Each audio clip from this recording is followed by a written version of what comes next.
time to dream about the future. No time to think about the past. Better focus on right now if you're gonna last in the World Series on Fox. They said the Bombers were dead because the Braves are just way above their heads. But last night it was a reversal of fortune as the Yanks pitching proved powerful in its own right. That's right-hander David Cone. And Bomber Bernie, he just provided some breathing room. Tonight, two southpaws fight down in Dixie, while New York gambles on Kenny Rogers to hold them. Atlanta attacks the North with Nagel leading the charge. It's New York and Atlanta in Game 4 of the World Series on Fox. Well, friends, tonight's ball game is one that the king of swing, Benny Goodman, would really appreciate. Why is that? Well, this is what they call a swing game. If the New York Yankees win tonight, they even up the 1996 World Series at 2 games apiece. If, however, the Atlanta Braves win, they take a commanding 3-1 lead and have a chance to win it outright tomorrow night here at Atlanta Fulton County Stadium. A lot of work to be done still as these tomahawk-chopping fans in Atlanta look for their second straight World Championship as the Atlanta Braves and New York Yankees battle in Game 4 from a sold-out Atlanta Fulton County Stadium. We have every pitch, every play, all the excitement for you right here on Fox. Hello again, everybody. Along with Dave Winfield and Steve Lyons, I'm Chip Carey. Welcome to Game 4 of the 1996 World Series. For the New York Yankees, what a difference a day and a city can make for you. Gone for the Braves is all that swagger, all the talk of sweeping New York away as the Yankees won Game 3 5-2 yesterday, and now they feel very good entering Game 4.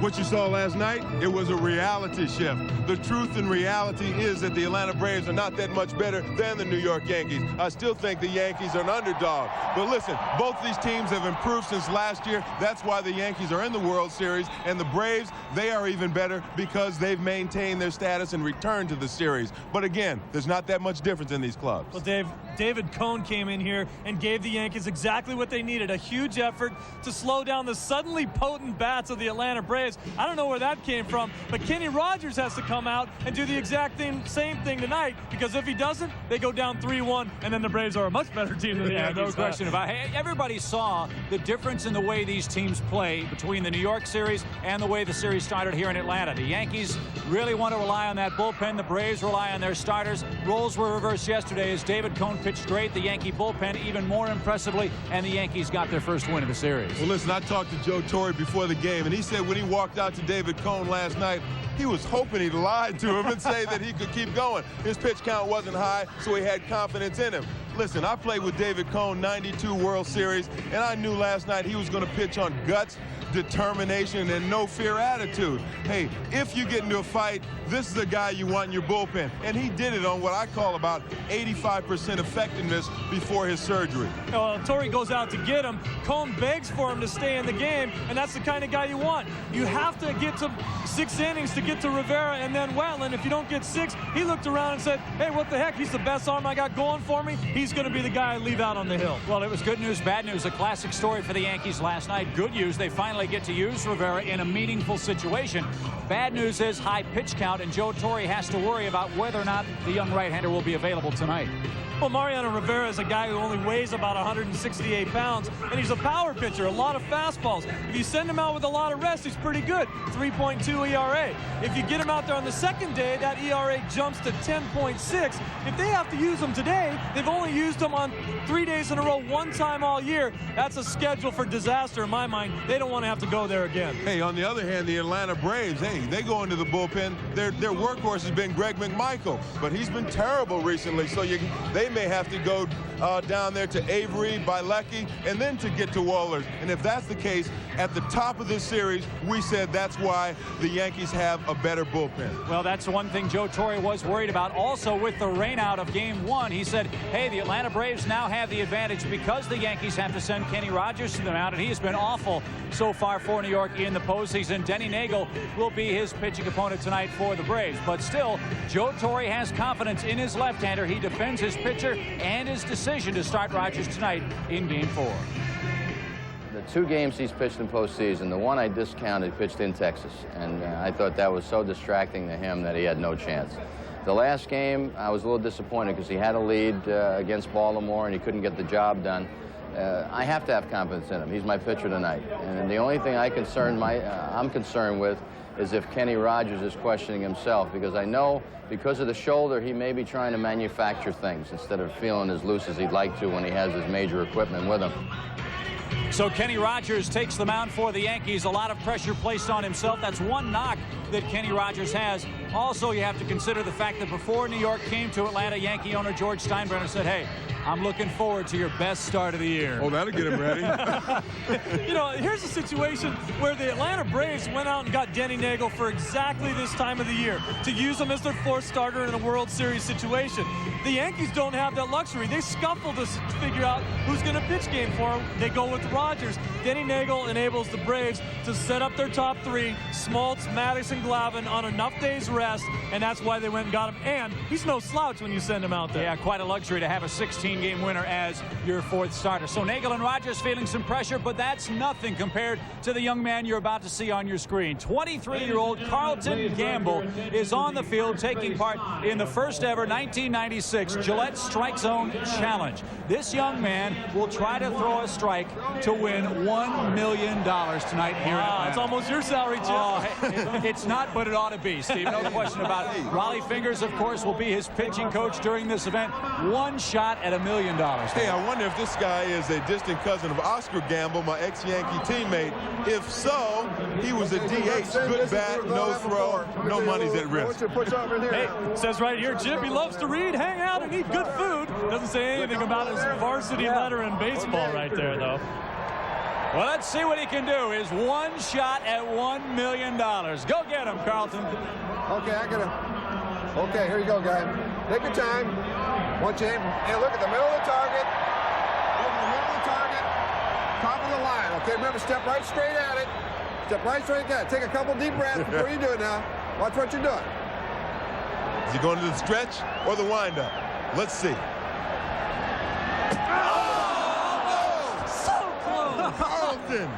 But the young art student from Brighton, Alabama, is going to win $50,000 in the 1996 Gillette Strike Zone Challenge. He still might get a date in Atlanta. Hey, maybe you can offer him a little financial advice. If he would have made that, maybe the Yankees would have considered using him as the game 4 starter. Oh, that's harsh, Steve. Great pitching matchup tonight between the Braves and the New York Yankees. Kenny Rogers is the man of the hour for New York. Denny Nagel, who pitched so well for the Braves in Game 4 in St. Louis, takes the hill for the Braves. It's time to swing, swing, swing here at Atlanta Fulton County Stadium. We'll see who comes out on top as the World Series continues here on Fox. Special man.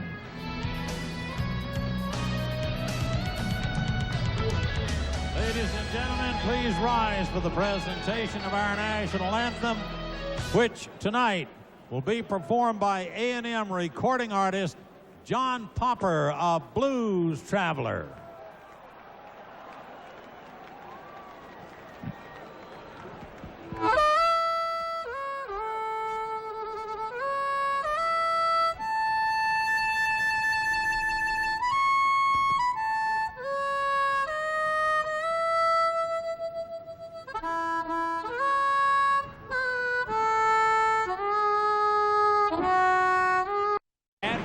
Hello, guys. Hey, Chip.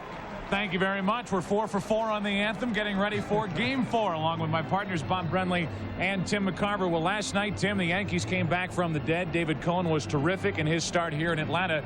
Now tonight, the Yankees and the Braves hook up, and it's Denny Nagel on the mound for the Atlanta Braves. It'd be very easy to overlook what Denny Nagel means to Atlanta, but he is a very big piece to the puzzle for Bobby Cox. Game 4 of the World Series. You Jim Raines in left. Derek Jeter batting second, then Bernie Williams. He went deep last night. He has hit 6 home runs in the postseason this year, tying a major league record. Then Cecil cleaning up.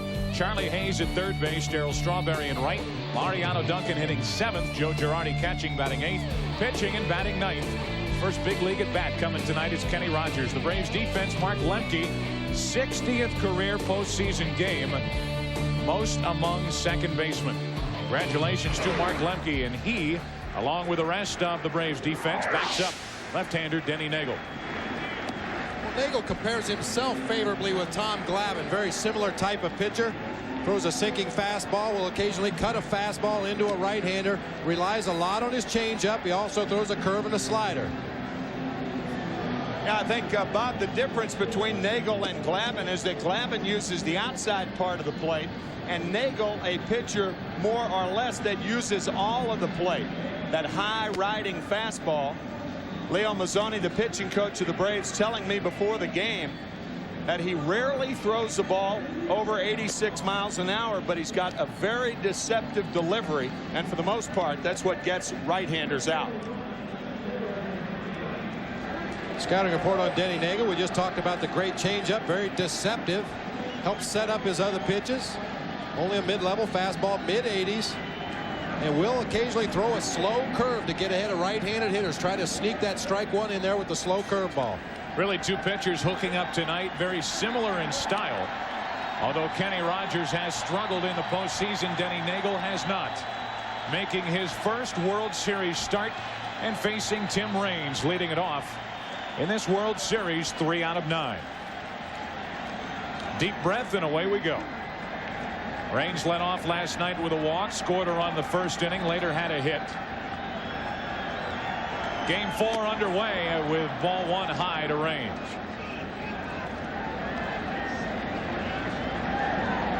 .57 degrees here in Atlanta. Second to last game ever played here at Fulton County Stadium tonight. Nagel high with the first 2 pitches, not too surprising. 2 balls, no strikes. Raines started the game with a walk last night. Yankee hitters seem to be a little more patient in game 3 than they were in the first 2 ball games. 2-1.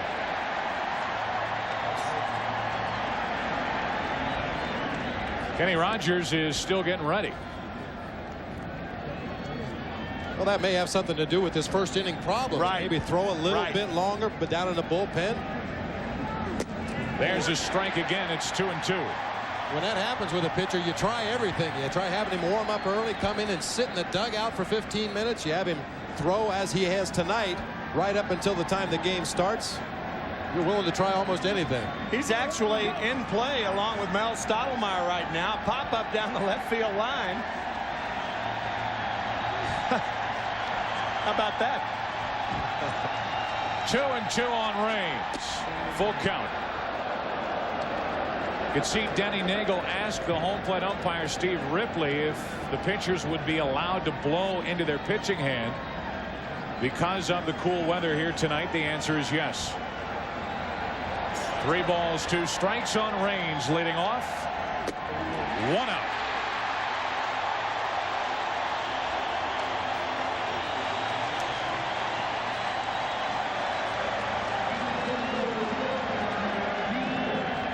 Like Raines chased a pitch, might have been up out of the strike zone, but with 2 strikes, he's got to be able to protect that plate. And the wide zone we've seen in the first 3 games of this series, I don't blame him for swinging. Denny Nagel striking out 7 Cardinals in that game 4 of the NLCS, and almost all of them were on high fastballs. So 1 away here in the Yankee first. The batter now Jeter, and a good fastball from Nagel for strike 1. Derek Jeter has 2 hits in the World Series, 2 out of 8 for the postseason. Outstanding. The rookie hitting .388.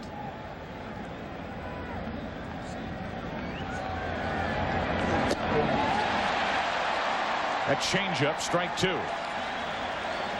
I guess the big question with Bernie Williams, did his bat order get in? Bernie Williams forgot his bats in New York. They were supposed to have been FedExed here to the ballpark this afternoon. The home run he hit last night was with Joe Girardi's bat.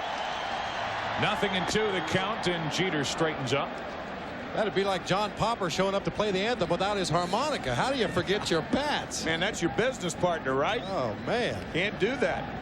That'd be like Siegfried showing up without Roy. That's a frightening thought. 1-2 the count. Now, evidently a foul ball, and the count stays 1-2.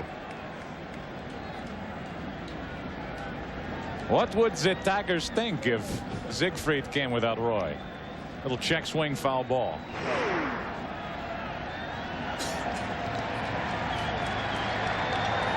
Jeter still right on top of the plate. 2-2.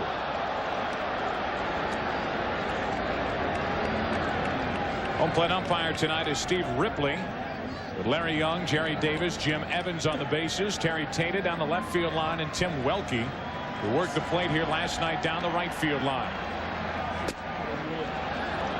Just off the inside corner in a full count, as it was with Raines.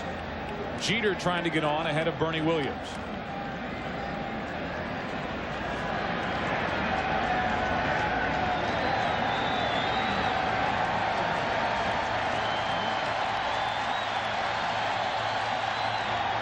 Got him.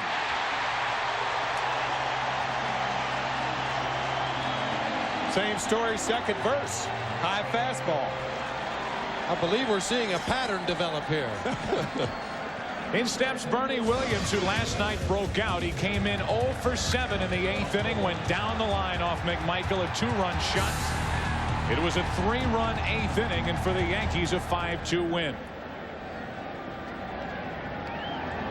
Bernie, his first 2 hits of the World Series here last night. 2 out of 12 for the postseason, hitting just under 400. Denny Nagel ran the count full to each of the first 2 hitters. He struck out Raines. He struck out Jeter. And he gets strike 1 over to Williams.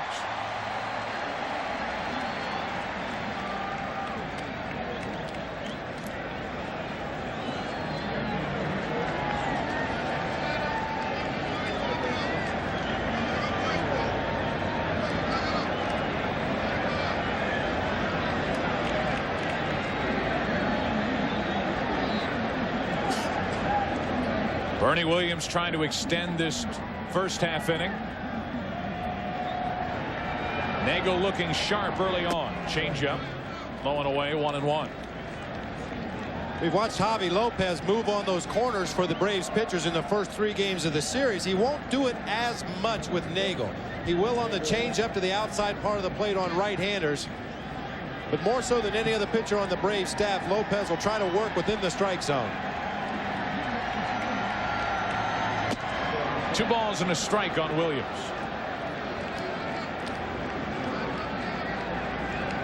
Oh, there it is right there. Bernie Williams. So Bernie got his bat order in. All right. So he's not using Joe Girardi's bat tonight. Evidently not too superstitious either. 0 for 7 in the World Series with his bats. Broke out of it last night with Girardi's bats. 2-2 now on Williams. And Nagel is in a spot now to strike out the side in the first inning.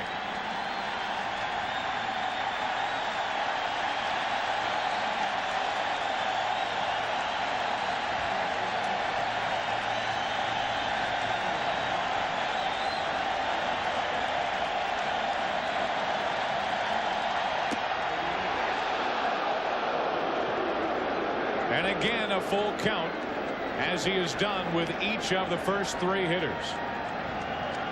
Fielder waiting on deck.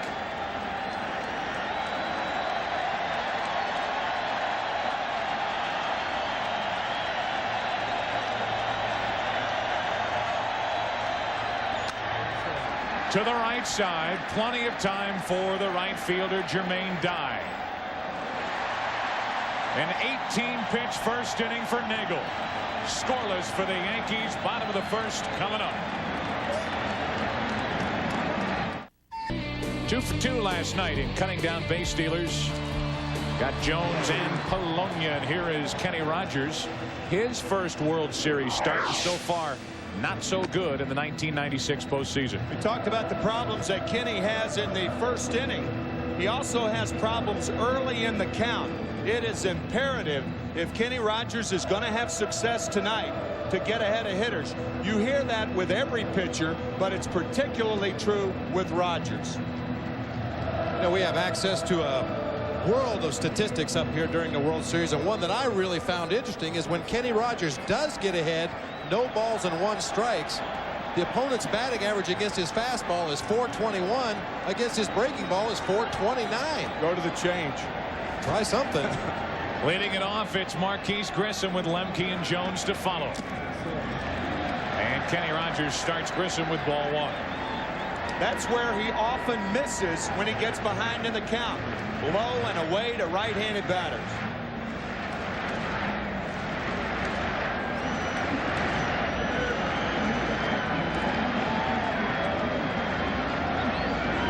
the count on Grissom. Now 2-0. Kenny Rogers before this season signing that big contract worth $20 million. Grissom pokes one to the right side for Mariano Duncan. One away.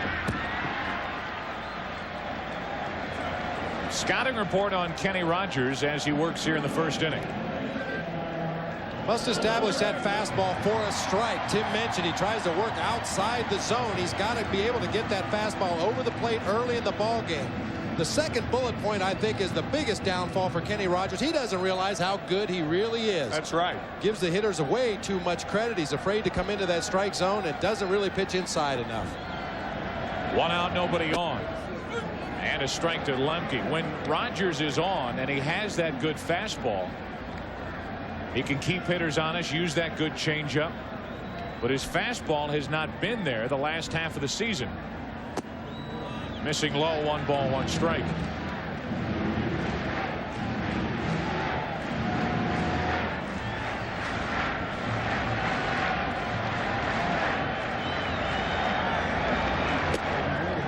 Another strike, and it's 1-2 on Lemke. And so far exclusively working the outside corner. This would be a perfect count right here to show a good hard fastball inside, just to try to establish it early in the ball game. See if Girardi moves in. Changeup. On 1-2. Now 2-2. See, that changeup will be much more effective on the next pitch if you set it up with a hard fastball in on the 1-2 count.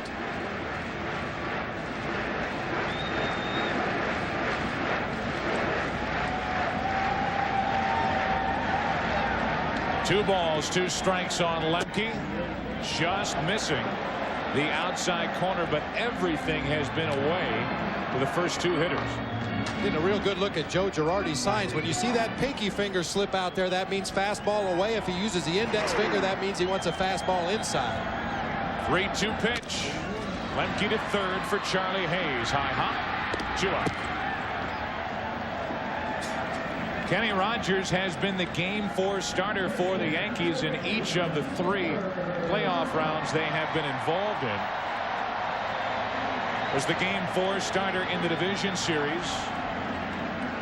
Did not get a decision, but a 6-4 Yankee win. He lasted only 2 innings. That was against Texas. Game 4 in the ALCS at Baltimore. Got a no decision. Yankees won that game, but Rogers lasted only 3 innings. There's a good curveball from Kenny for strike 1.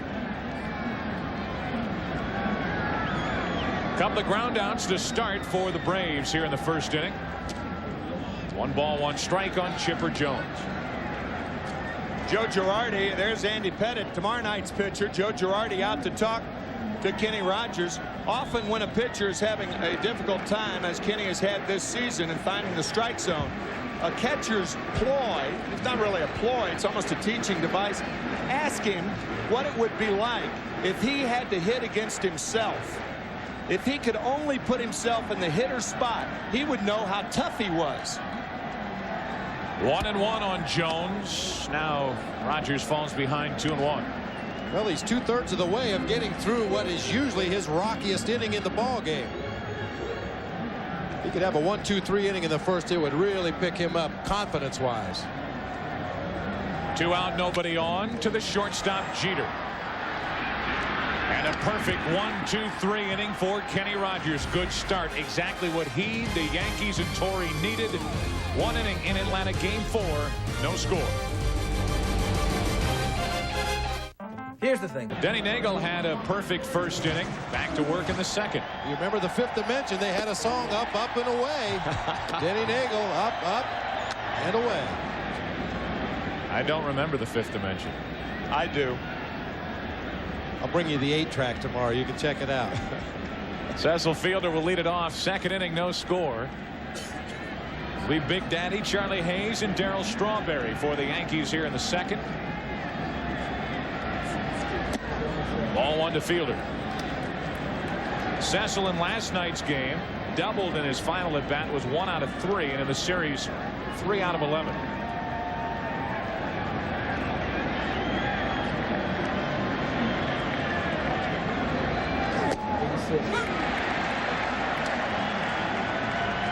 Would it be fair to say that if Denny Nagel hits only the mid-80s with his fastball, it certainly appears a lot harder than that because of the other pitches that he has? Like that. Missed up and in, 2-1. Well, what's so deceptive about Nagel, and hitters have a way of explaining this, his foot hits the ground before his arm comes around. The foot and the arm don't come at the same time. And it causes things like that. Fielder totally jammed. Lemke could roll it over there, 1 out. And the first 4 Yankees have been retired. You know, a lot of times it's not so much the pitches the pitcher throws, it's the delivery to get those throws to home plate. Another lefty that comes to mind is Sid Fernandez. Yeah, wasn't same type. Exceptionally overpowering with his fastball, high 80s, occasionally 90, but his delivery was so deceptive that hitters jammed themselves all night long. 4 up, 4 down for the Yankees, and the batter will be Charlie Hayes. Makes his second straight start. Last night was 0 for 5. It's out of play for strike 1.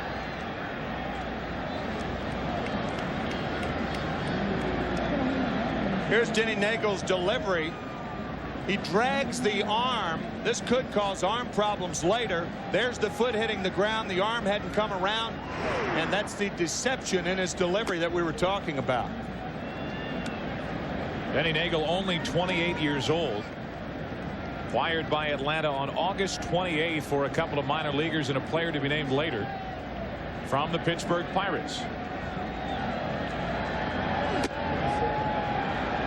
Falls behind Hayes, 2-1.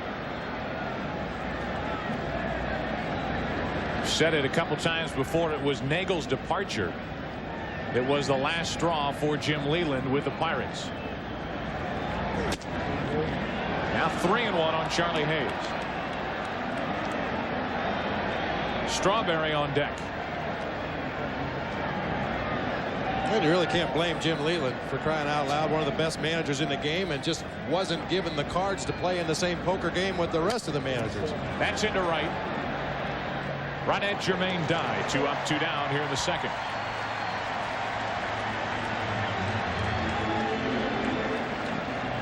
So Hayes now 0 for 7 in the World Series. Here's Strawberry. Boy, he had an impressive at bat here last night in his second at bat against Tom Glavine. After striking out on 3 pitches in his first at bat, he had a runner at third. He actually had 2 on, and on the very first pitch went the other way, right through the Atlanta defense for an RBI single. Darrell, a notorious low ball hitter. Power zone down and in, down out over the plate. Power the other way also.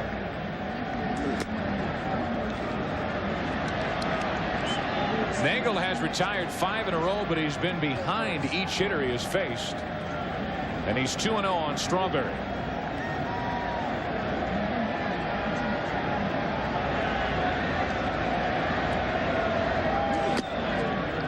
Now 3-0.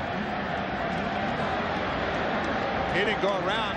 You can see the Atlanta outfield. As a matter of fact, Strawberry not going around, wasn't even close. And now the Atlanta infield playing a shift with the count 3 balls and no strikes, and the outfield playing the other way. 3-1.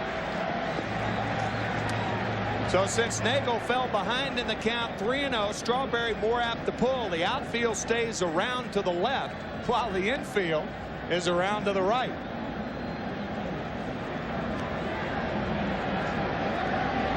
Two out, nobody on for the Yankees in the second. Strawberry looking for something to hammer with a count of 3-1.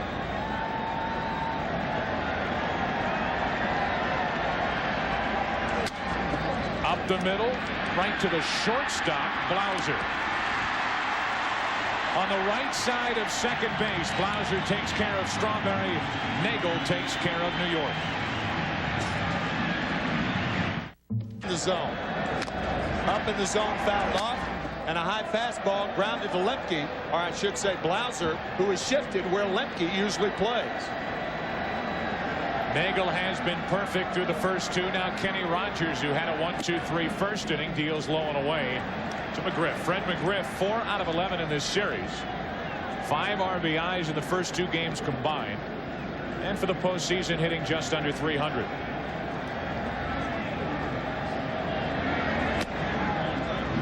Not getting the corner. It's 2-0.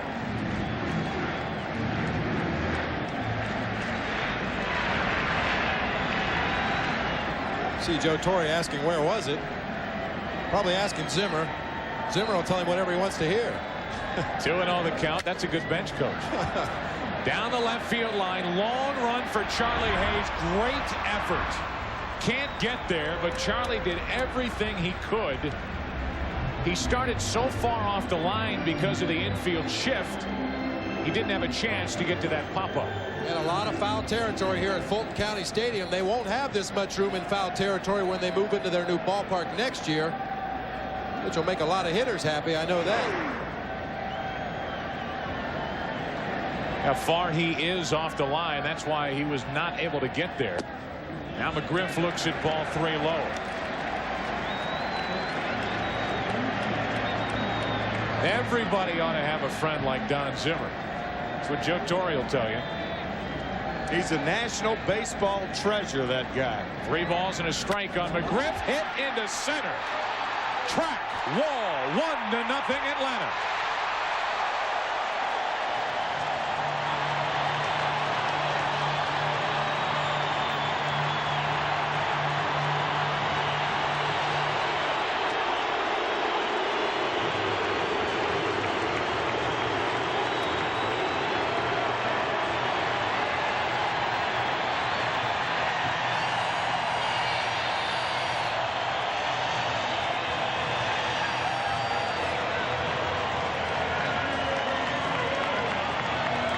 When you let Fred McGriff get extension like that on a ball over the heart of the plate, you might as well forget about it.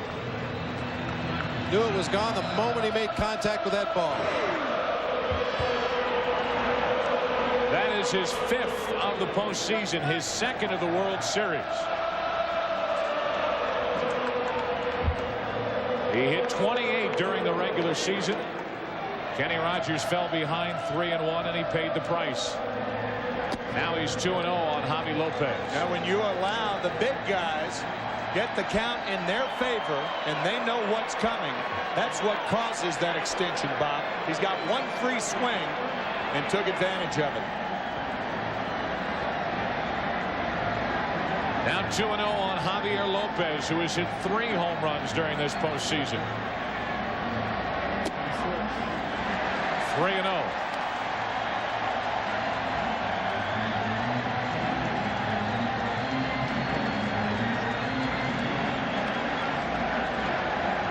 Lopez on 3-0 took a strike. It's one of the few times I've seen Kenny Rogers just cut it loose. It seems like early he's been trying to make that perfect pitch. Aiming. And he's been falling behind. Now 3-1 to Lopez, and he walked it. A home run and a walk to start the 2nd inning.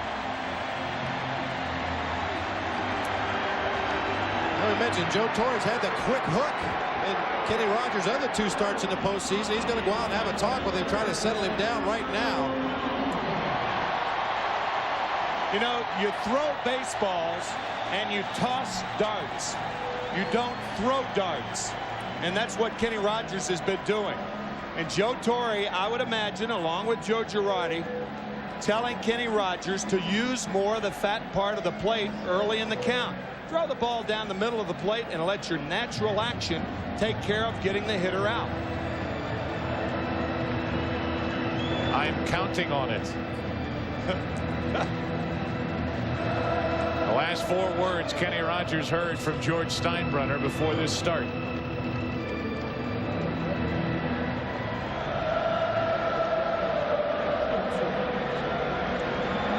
One run home, 1 on, nobody out. And here's Andrew Jones.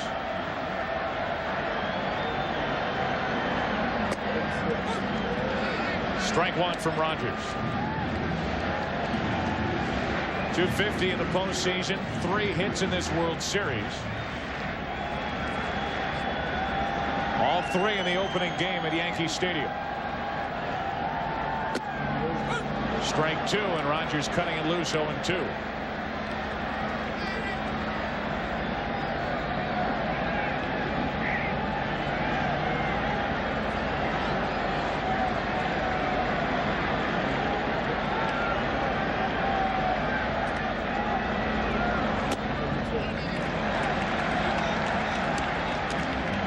Really nothing new with Andrew Jones at the plate. We've seen him take an awful lot of pitches during this postseason. Took 2 strikes, now a ball. It's 1-2.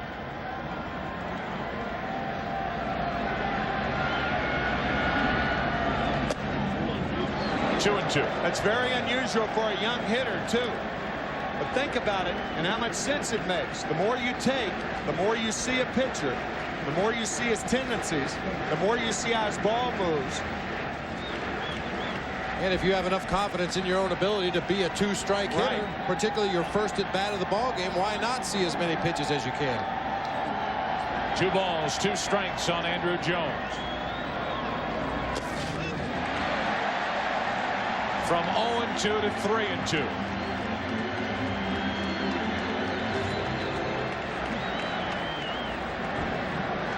Rogers fell behind McGriff, 3-1, gave up the home run to dead center field, walked Javier Lopez, and now after jumping out in front of the rookie Andrew Jones, it's a full count.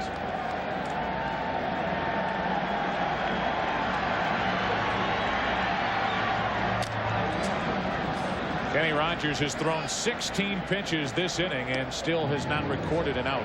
Rogers very close to a balk with that delivery to home plate. Just a very minimal delay at the belt before he delivered the ball home. Perhaps thinking Lopez may be running on the 3-2 count. Watch how quickly he breaks and goes home. The leg was started up before the hands really came set. Again, the 3-2 pitch to Andrew Jones instead of check on Javi Lopez. Jones going with a different look with the Sox tonight. Not like Chipper Jones. Pulled the pants up a little bit, show a little more black there. He's keeping up with the other Jones. 3 balls, 2 strikes. 1 on, nobody out. 2 on, nobody out.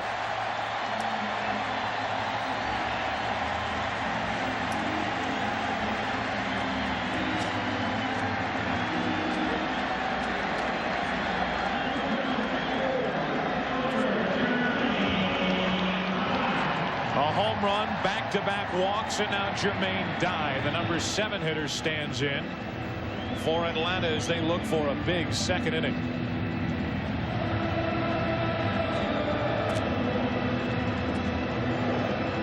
Well, what walks do, often it coaxes a pitcher into the strike zone. It's not only the walks, but when you do throw strikes, you don't throw strikes as hard as the ones you're supposed to throw. That's simply put. 2 on, nobody out. And ball 1 to Jermaine Dye.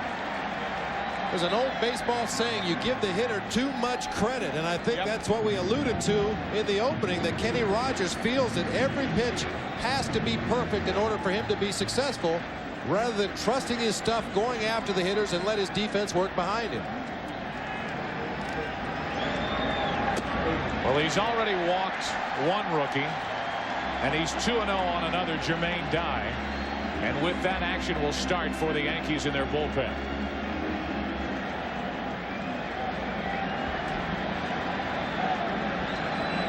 Well, Stottlemyre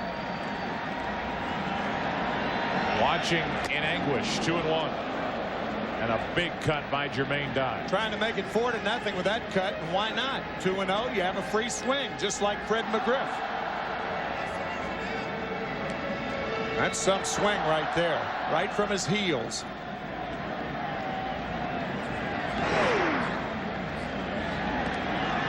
Rogers still behind on the count, 2-1.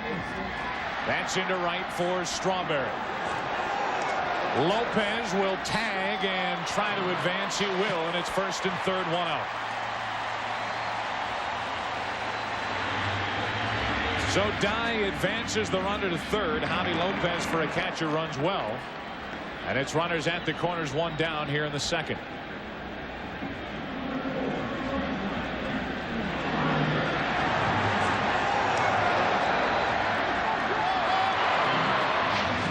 Never liked that saying he runs well for a catcher. Makes it sound like it's a genetic defect or something. We've got two catchers in this ball game that run very well. That's correct. And there's one former catcher in this booth that can run well. Yes. Just let that sit there. First and third, one out for Jeff Blauser. That might be our early Aflac trivia quiz tonight. Runners at the corners. One out. And now ball one to Blauser. Double play ball gets Rogers and the Yankees out of trouble. And the Yankees would feel very fortunate to get out of it with only one run crossing the plate. The number 8 hitter Blauser at the plate now with Nagel, the pitcher, on deck. Blauser, an excellent bunter. Andrew Jones about a step-and-a-half lead over at first. Fox box in the top left-hand corner of your screen. Runners on at first and third. 1-0 the count with one out, and the Braves out in front by one on the McGriff home run.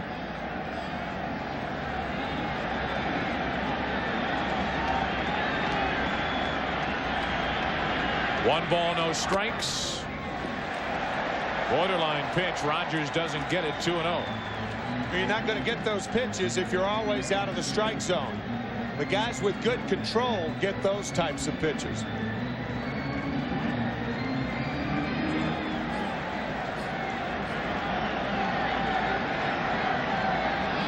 So first and third, one out, and again Kenny Rogers behind. It's 2-0 on Blauser. That is a foul ball, and wisely Joe Girardi let it roll foul. And the runner, Lopez, will have to go back to third. That's a hard play for a catcher, and the reason is, do you stay home or go get the ball? If you go get the ball, you leave home unprotected. Lopez, the runner at third, saw home plate unprotected because he's a catcher himself. He knows Girardi's dilemma, and Joe shrewdly allowed it to roll foul. That's an instant judgment call on the catcher's part. You have to make up your mind if you think that ball is going to curl foul or is it going to stay in fair territory. So a 2-1 count on Blauser, trying to add to the Atlanta's second inning lead. A lot of pitches already for Kenny Rogers, who has had very little work since the end of the regular season. By his own doing.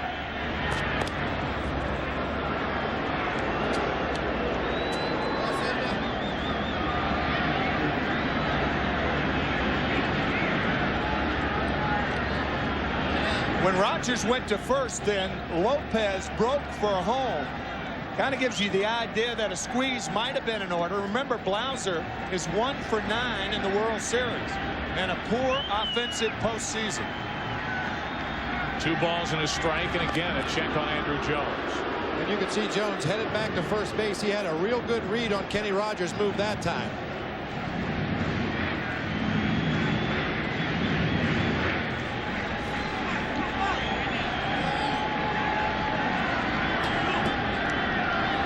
Kenny Rogers trying to get around back-to-back walks here in the second. Squeeze play. It was on. It works. Nobody covers first, and it's 2-0 Atlanta.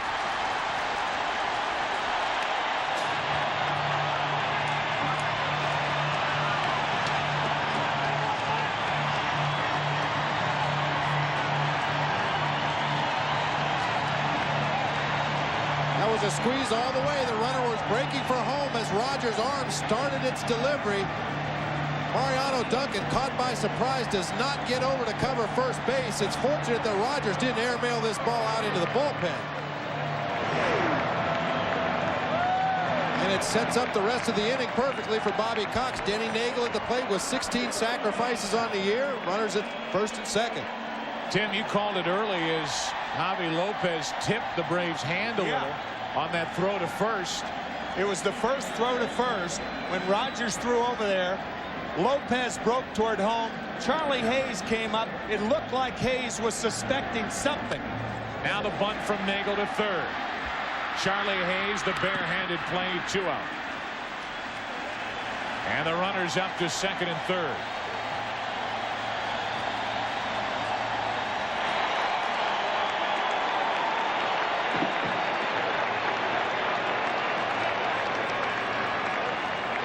See Denny Nagel with good form. He gets the bat at the top of the strike zone and leaves it out there, and he knows that any pitch above his bat is going to be a ball. Any pitch in the strike zone, his bat is going to be moving down to bunt the ball, probably going to get it on the ground as he's done 16 times this season.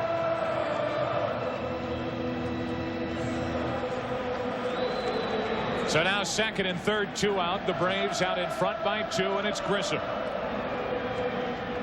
Marquise grounded out to second his first time up.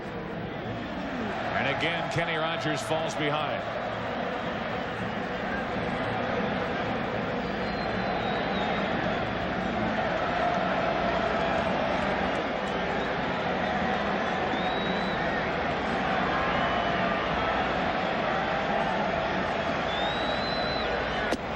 That caught the inside corner, 1-1. So a leadoff home run from McGriff.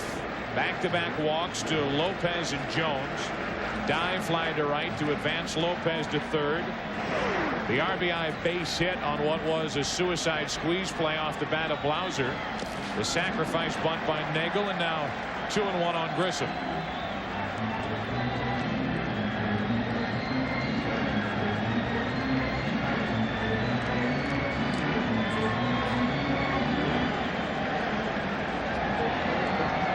Good stat for Grissom and the Braves in this spot. A base hit could double the Atlanta lead. There it is. In to score is Jones. In to score is Blauser. Down to second, Grissom. 4-0 Atlanta.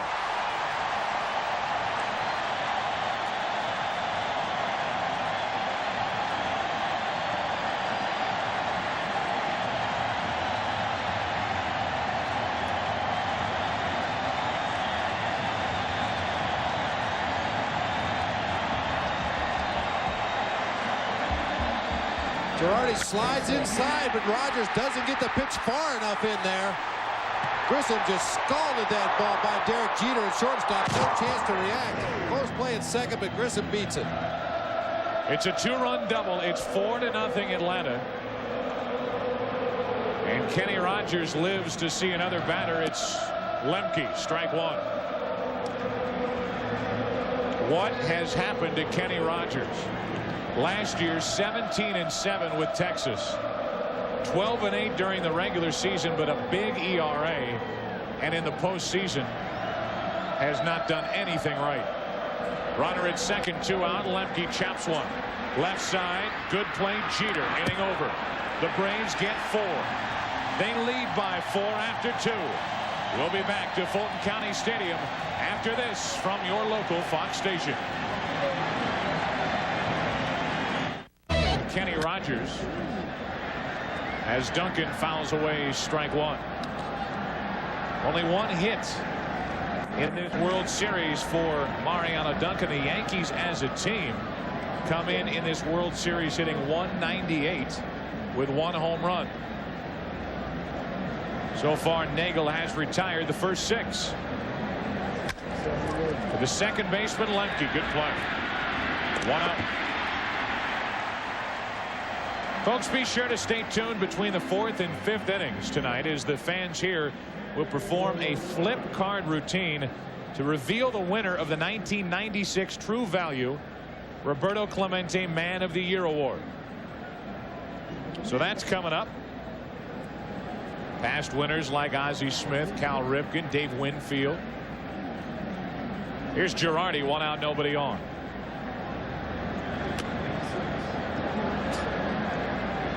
Just thinking about that bottom of the second inning. If the New York Yankees get the out at first base, if they get Blauser out at first base, remember a squeeze play is designed for 1 run, but you've got to get the out. If they get that out, it's the second out of the inning. You get Nagel out and you save 2 runs. Chipper Jones, a nice backhanded stab, and Girardi is 0 for 6 in the World Series.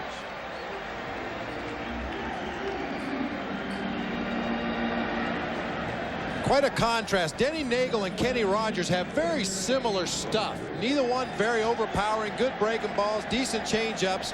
Nagel's throwing the ball over the plate. Rogers is throwing the ball everywhere but over the plate. Falling behind, and when he does come into the strike zone, the Braves hitters have been whacking. Kenny Rogers will stand in for the first time in his big league career and face left-hander Denny Nagel. And he takes a ball. Kenny, an outfielder in high school, and a good one. An excellent throwing arm, obviously. Turned him into a pitcher. Went to Plant High School down in Florida, right outside Tampa, Plant City. It's where the Cincinnati Reds have spring training. Right. 2 out, nobody on. Nagel trying to be perfect.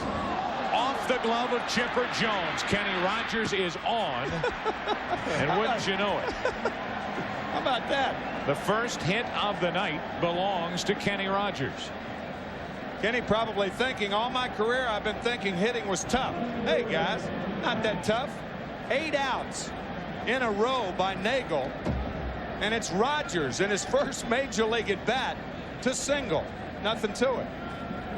So American League pitchers are now 6 out of their last 131 during World Series play, and the 6th hit belongs to Kenny Rogers. 3 of the 6 belong to the last 2 New York starters. Kenny Rogers tonight. David Cone had 2 of them back in '92 with Toronto. Here's Tim Raines, and there's ball 1. 3 out of 10 in this series. Struck out his first time. The Yankees have their first base runner. It's Kenny Rogers here with 2 out in the 3rd. 2-0. Well, we just mentioned Kenny Rogers, his first at bat. Obviously, then his first time on the base is Javi Lopez with a good pickoff move to first base. Jose Cardinal went over and said something to Kenny Rogers after the first pitch to the plate. Rogers was way out there in no man's land. He's shortened up a little bit now. Get a little crazy, you know. You get up there and swing the bat, and all of a sudden you think you're a base runner too. Cardinal probably telling Kenny Rogers to make like in softball and don't leave the bag until the pitcher pitches.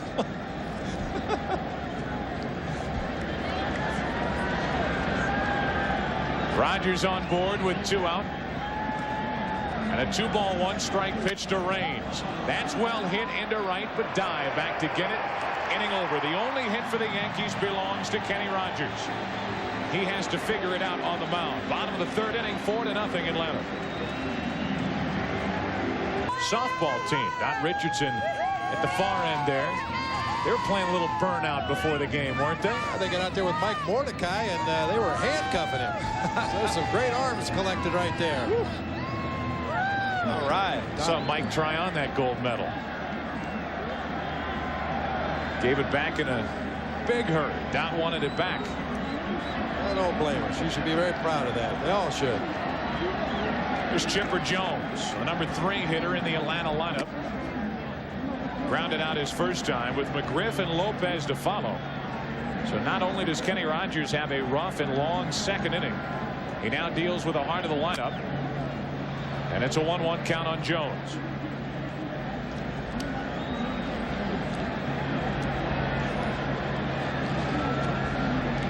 McGriff got it started with a leadoff home run.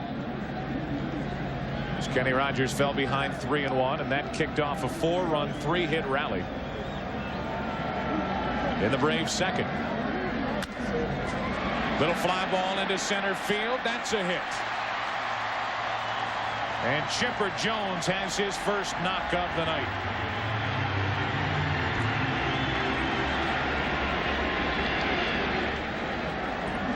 That'll bring in Fred McGriff, who in the 2nd inning took a 3-1 pitch from Kenny Rogers, and he lost it.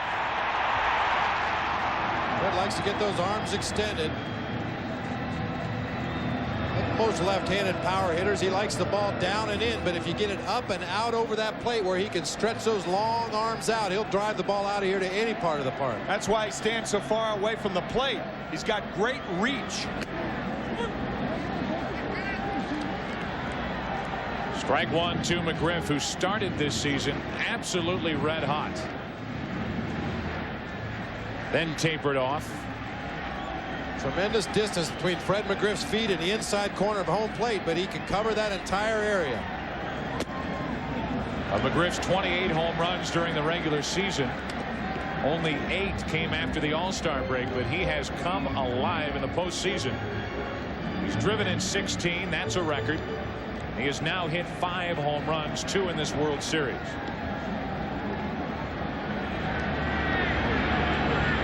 Jones a leadoff hit. That is a rocket foul. And Kenny Rogers is not fooling anyone. The Yankee bullpen is busy again. Or you can hang some clothes on this line, can't you? Woo! That was some hemp right there.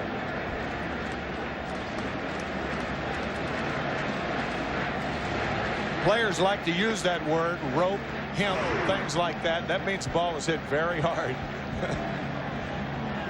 That is good news for Atlanta as they try to take a 3-1 lead in this 1996 World Series. McGriff is already homered. A check on Chipper Jones. Pretty close. But back ahead of the tag. Rogers picked off 6 runners during the regular season. Chipper looks like he gets caught in between here. Takes one little extra step to get back to the bag, but just does beat the throw.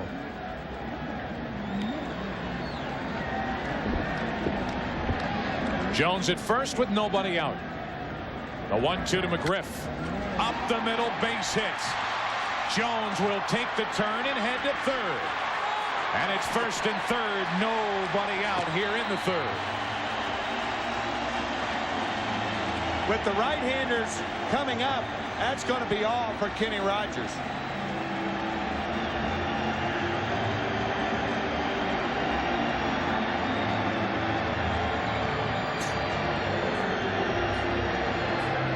Kenny Rogers gets the ball in game 4. And as he has done in each round of the playoffs, he is gone. Can't get through 3. Of the postseason, he worked in game 1. Hit high and deep into left center field. Both runners are tagging. Both runners trying to advance. Both are safe, and it's 5-0 Atlanta. Chipper Jones scores, and McGriff gets down to second. Outstanding base running by Fred McGriff. Chipper Jones scoring easily, but McGriff went to second because of the way Bernie Williams caught the ball. Back on his heels. The left fielder, Tim Raines, has got to alert him that Fred McGriff is tagging. That way, he comes under the ball and preparing to throw the ball to second base instead of catching the ball back on his heels. But outstanding base running by McGriff. It's 5-0 Atlanta. The batter now is Andrew Jones, and he takes ball 1. It's another runner into scoring position without giving up another out. And as a base runner, the play's right in front of you. You can see if that throw is going to beat you, and you can stop and get back to first base if necessary. Runner at second, 1 out. Jones looks at a ball. It's 2-0. Boehringer pitched in game 1. Went 3 innings and allowed 5 runs on 5 hits. Joe Torre has had to go to him again early here in game 4. There's a strike, and it's 2-1 on Andrew Jones. 2-0 slider for Brian Boehringer. Not going to give in to Andrew Jones.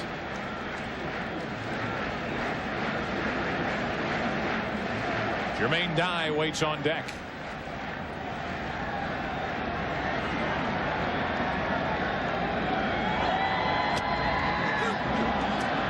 Strike two as it got away from Girardi. 2-2. Generally speaking, if a pitcher is behind in the count and he hits with a breaking ball, it's good policy to finish it or to follow it up with a fastball. What that does, especially to a young hitter, it plants the thought of a breaking ball, and the fastball becomes, or appears to become, faster. Girardi out to talk to Boehringer with a runner at second. Get the sign straight.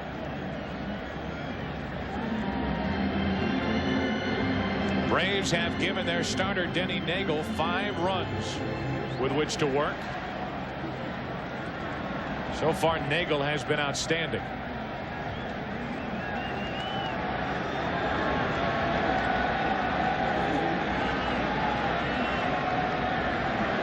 Runner at second, 1 out, and Andrew Jones strikes out looking.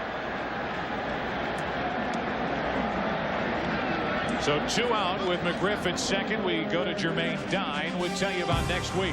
Fox NFL Sunday talks with former co-host Jimmy Johnson as he prepares for the biggest game as head coach of the Dolphins. Then it's exciting doubleheader action highlighted by the most talked about game of the season when picked up by a Yankee pitcher. Now Jermaine Dye looks at ball 1 outside.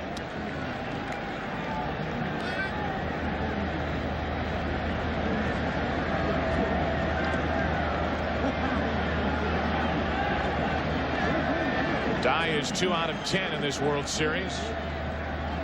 Trying to drive home McGriff out in front a bit. 1 ball, 1 strike.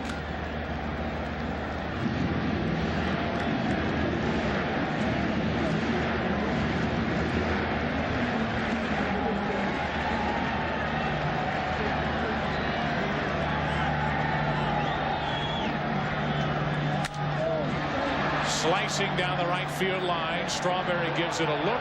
It's out of play for strike 2. Again, the slider followed by the fastball. Once you plant the seed of the breaking ball, especially in a young hitter's mind, that's enough to make the next fastball or the next pitch appear to be faster than it really is, and Dye fouls it off down the right field line.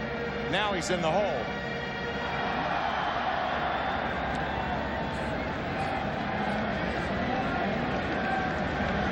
Boehringer trying to keep it a 1-run inning. McGriff the runner at second with 2 out. Dye breaks his bat as he pops it up. Derek Jeter puts it away. The Braves get 1. It will be Jeter, Williams, and Fielder trying to get the Yankees back in the game. 5-0 Atlanta. Fox sounds of the game.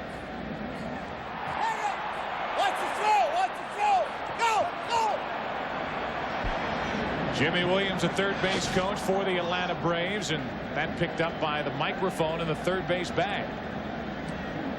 It was a 1-run third inning. There's Jimmy Williams. About as active a third base coach as there is in baseball. Always hopping around at third base. Very quick, very tough for opposing dugouts to steal signs the way he gives them. A guy who succeeded Bobby Cox as manager of the Toronto Blue Jays in 1986. Of course, it was Joe Torre who succeeded Bobby Cox here in Atlanta in 1982 and took the Atlanta Braves to the National League Championship Series, only to lose to St. Louis in a Cardinal sweep.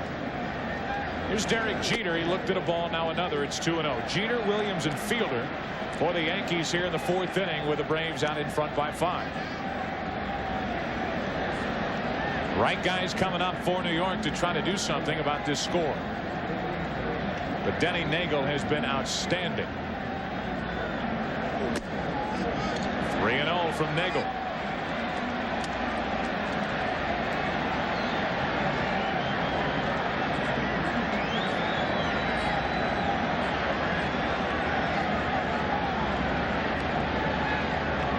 Jeter likely taking with a count of 3-0. Leading it off, he took a strike. 3-1.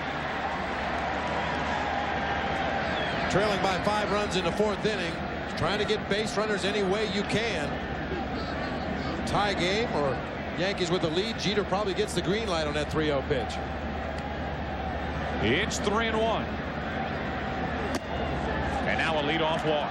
First walk issued by Nagel tonight, and that's the way the 4th inning begins. There are different reminders that hitters have when they come up to the plate. Bernie Williams, what he will do before each at bat, he'll draw a line toward the pitcher, right toward the center field position. There it is right there. And what that does, it reminds Bernie not to overstride and to stay back. He's got that wide stance, and it's just a reminder to tell him to stay back. Does it from each side of the plate, batting right-handed against Nagel. A leadoff walk to Jeter. Now Williams, a double play ball. Blauser flips out. Lemke the relay, 6-4-3.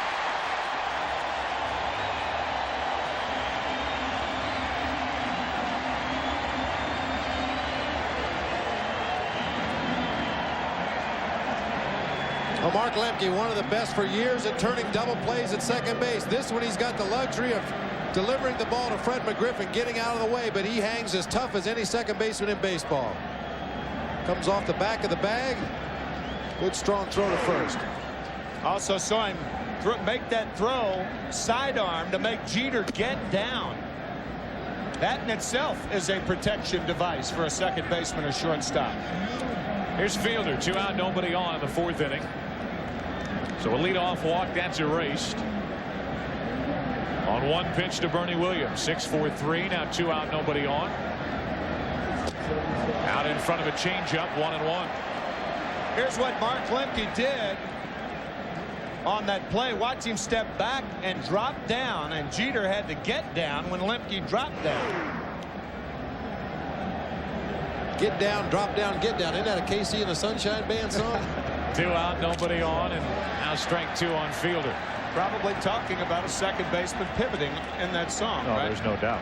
Right.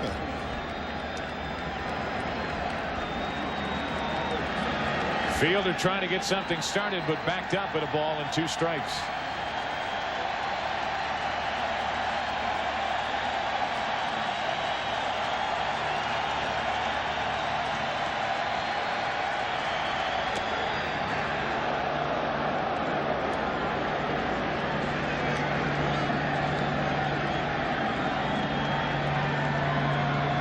Cecil Fielder, a dead low ball hitter, looks for something down that he can golf. The idea is to come in above the hands, up and in. Too high, 3-2. And for a big man, he's got a lot of movement in that batter's box. He gets his body rocking back and forth, trying to get some timing going. We mentioned Nagel's funny delivery, the way his foot lands before his arm comes forward. Makes it very tough for a hitter with a lot of movement to get any kind of timing. 3 balls, 2 strikes. Foul.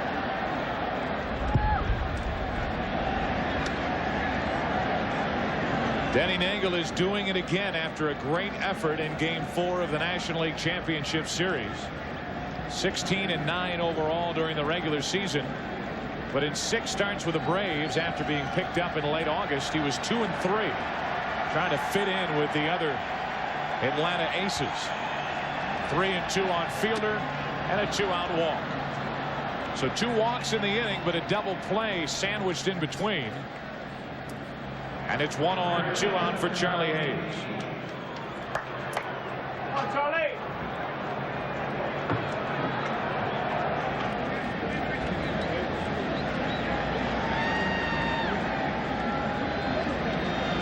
Charlie Hayes is trying to get it going. 105 during the postseason.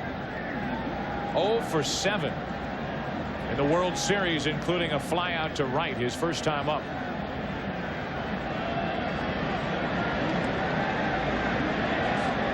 McGriff plays safely behind Fielder at first. And Hayes looks at a ball. Well, Cecil was a perfect 2 for 2 in stolen bases this year. That's right. First 2 in his major league career. Talk about the element of surprise. 1 on, 2 out. A high strike to Hayes. It's 1-1.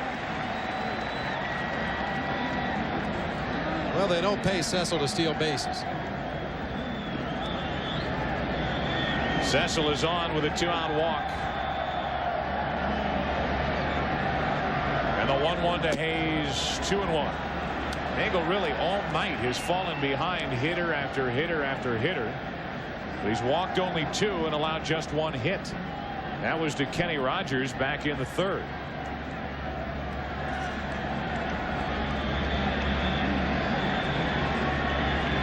Two balls and a strike on Charlie Hayes. Now 3-1. Well, and Nagel has started to nibble a little bit himself. Earlier in the ball game, he was being aggressive on both sides of the plate. We saw him throw some good hard fastballs inside to right-handed hitters. Now almost exclusively working the outside part of the plate.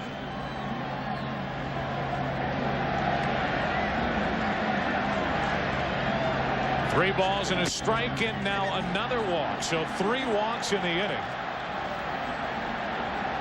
The double play hurting the Yankees here in the 4th inning, and a visit from Leo Mazzoni for Denny Nagel.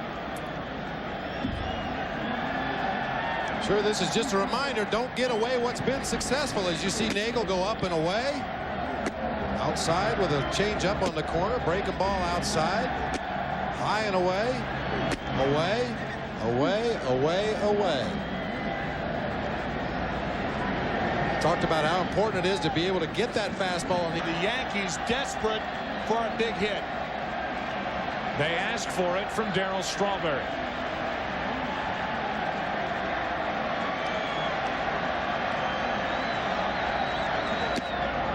Strike 1 from Nagel.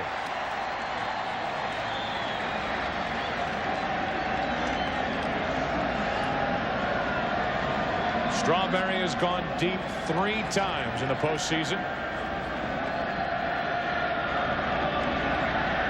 1 out of 7 in the World Series.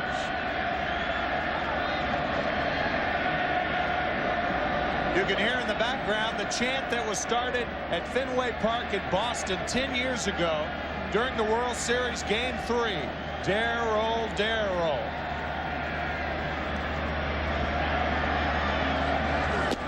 Way out in front, strike 2.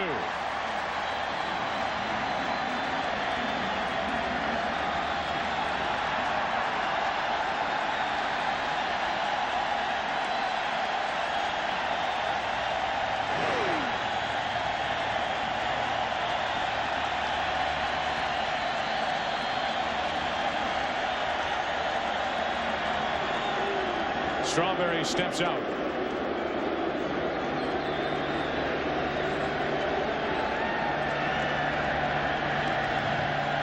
Three walks in the inning. Back-to-back walks to Fielder and Hayes. A threat for the Yankees here in the 4th. Just missed.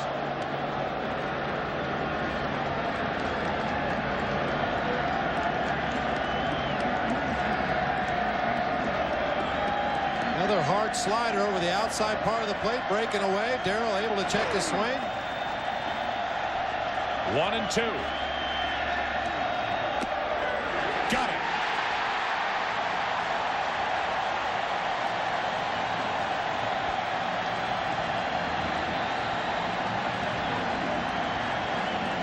Five to nothing Atlanta into the bottom of the 4th. Stars and Stripes. It was 1926 when the Goodyear Blimps began making appearances over major sporting events. Here they are in 1996, helping us cover the World Series. Our thanks to them. Bottom of the 4th inning. Braves bat. They lead by 5, and Blauser looks at ball 1 high. Blauser laid down the bunt on what started as a suicide squeeze. Kenny Rogers back in that 2nd inning, fielded the ball. Nobody covered, so it went for an RBI base hit. 1-1 from Bowringer.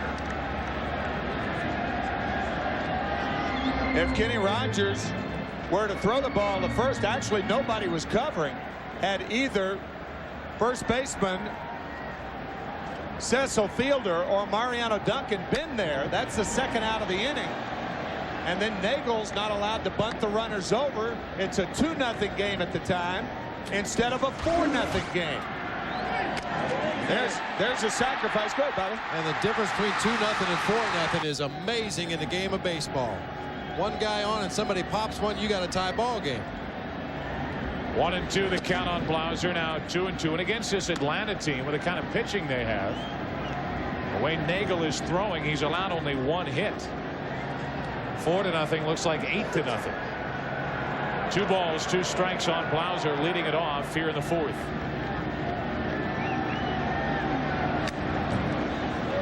Still 2-2.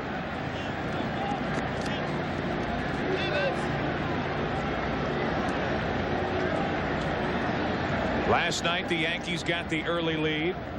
David Cone gave New York 6 extremely strong innings.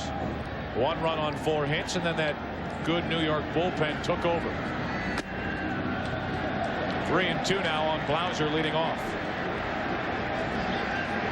Probably the last inning for Bullringer, due up 3rd in the Yankee 5th.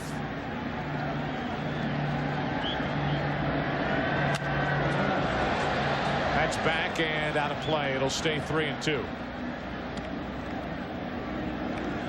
Tomorrow night is Game 5 of the 1996 World Series and the final game to be played here at Fulton County Stadium. Good pitching matchup, a repeat of Game 1. Andy Pettitte and John Smoltz. Smoltz 9-1 in postseason play.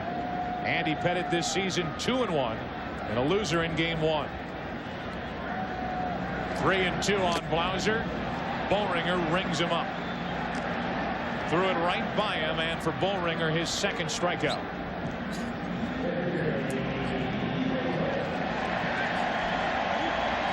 Bullringer showing a good fastball, basically a sinker slider pitcher, but occasionally he'll reach back and try to put a little extra on it. Looks like a 4-seam fastball that time. Threw it right by a pretty good fastball hitter. Now Nagel, who swings the bat well, fouls one back for strike 1. Laid down a good bunt his first time up. He is 1 out of 2 this postseason. Had a single in Game 4 of the NLCS in St. Louis. 1-1.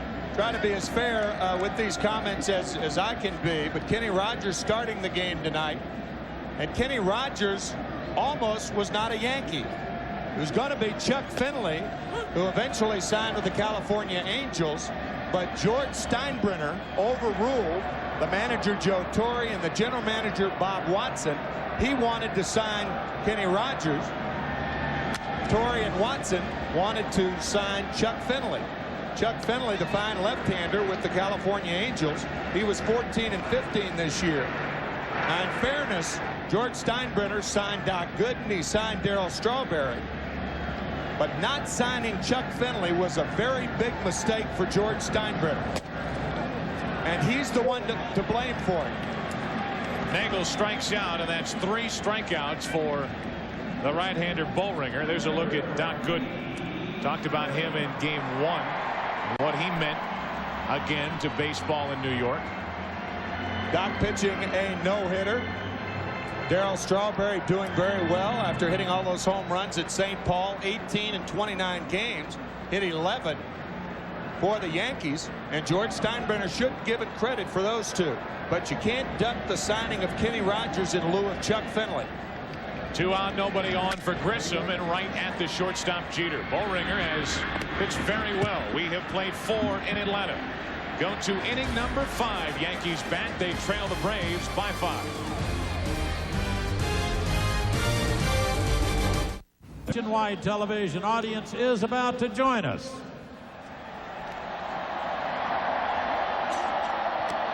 Okay, ladies and gentlemen, it's time to reveal the winner of the 1996 True Value Roberto Clemente Man of the Year. Once again, count down with me. Ready? 3, 2, 1. Flip your cards.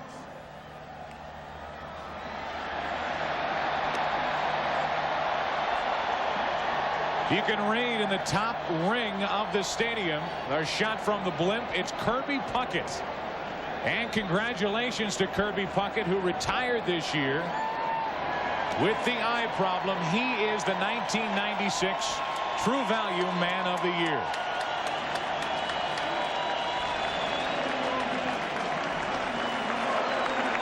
Wow, what a show, huh? Beautiful. Great coordination here at Fulton County Stadium and Kirby Puckett. What a year it's been for Kirby Puckett and the Minnesota Twins, having to wave goodbye to one of the greatest players in this modern era. Well, the only problem with holding those cards is people didn't get a chance to clap. And they know everybody in this stadium would love to show their appreciation to Kirby Puckett. Congratulations, Kirby Puckett. Mentioned earlier some of the past winners. Ozzie Smith last year. Dave Winfield in '94. Cal Ripken got it in '92. Game 6, October 26 against the Atlanta Braves. Charlie Leibrandt. We'll see you tomorrow night. That was Jack Buck's call on that 3-0 pitch. And then the Minnesota Twins went on to beat the Braves in 7 games on a single by Gene Larkin in the bottom of the 10th inning. Jack Morris going all the way for the Twins. All 10. Yeah. We're now in the 5th inning here in Atlanta. 5-0. The Braves out in front. Denny Nagel back to work, and Mariano Duncan, first pitch swinging, grounds to Chipper Jones, 1 out. That's redundant, saying Mariano Duncan first pitch swinging. I don't think he's seen more than 2 pitches in any at bat in this series. Chipper Jones playing in to protect against the bunt. Smothers that ball, knows he has time. Good strong throw. So 1 away here in the 5th inning. Girardi will stand in. And then the Yankees will go to their bench and pinch hit for Bollringer. Strike 1 on Girardi, who is 0 for 6 in the World Series. There's Luis Sojo. Successful last night in his only at bat with an RBI single. There's David Weathers getting ready to come in and pitch in the bottom of this 5th inning. Girardi up there hacking, strike 2.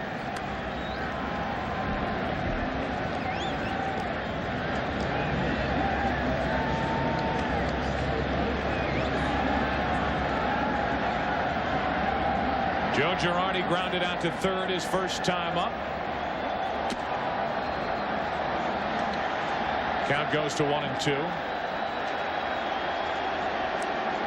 Crowd here at Fulton County Stadium followed a paper airplane that made its way from the upper deck all the way down, and Denny Nagel had to step off the mound. He had no idea what was going on. That could establish a dangerous precedent. That was made out of one of the cards that they used in the salute to Kirby Puckett, and we know there are about 50,000 of those cards in this ballpark. Could get ugly. The interesting thing is that tomorrow, before the game, Denny Nagel will probably have the sound of the plane landing. He is amazing with sounds. 1-2 the count. Girardi reaching for it. Nagel a good play. 2 out. Well, he does trains. Might as well do planes too, right? Next will be automobiles. 2 out, nobody on here in the 5th inning as Girardi is 0 for 2, and Sojo will come off the bench and hit for the Yankees. Well, we've said it so many times it's almost getting repetitive, but these Braves pitchers, Denny Nagel included, do everything necessary to give themselves an opportunity to win a ball game, and fielding his position well is one of those things. Great work by Brian Bollringer. 2 shutout innings with 3 strikeouts. No hits allowed. Here's Sojo with 2 out, nobody on, facing Nagel and looking at strike 1. Had a hit here last night. Drove in a run. The final run of a 3-run 8th inning for the Yankees in their 5-2 win. Strike 2.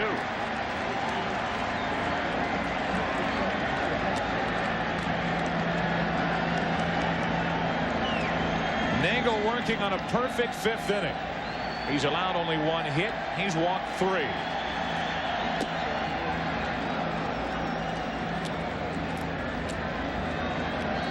Top of the order will follow, but will it be here in the 5th or in the 6th? Tim Raines on deck.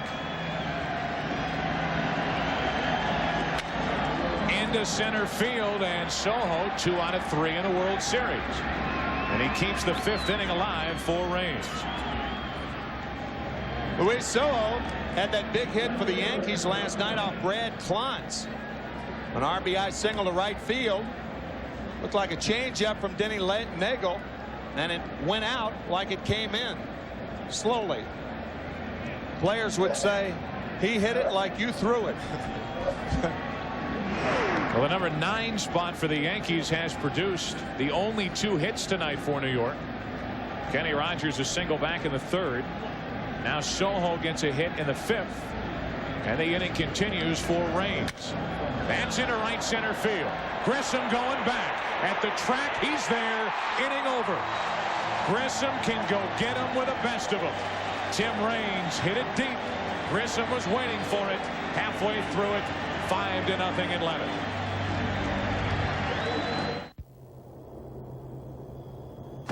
Series with the Yankees. 1 more to go tomorrow night.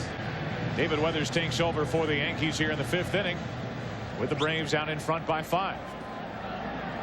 Some great work by Brian Boehringer to keep his team in the ball game and give his offense a chance to get back in the game. Unfortunately, they weren't able to do that, but now it's up to David Weathers to put zeros on the board.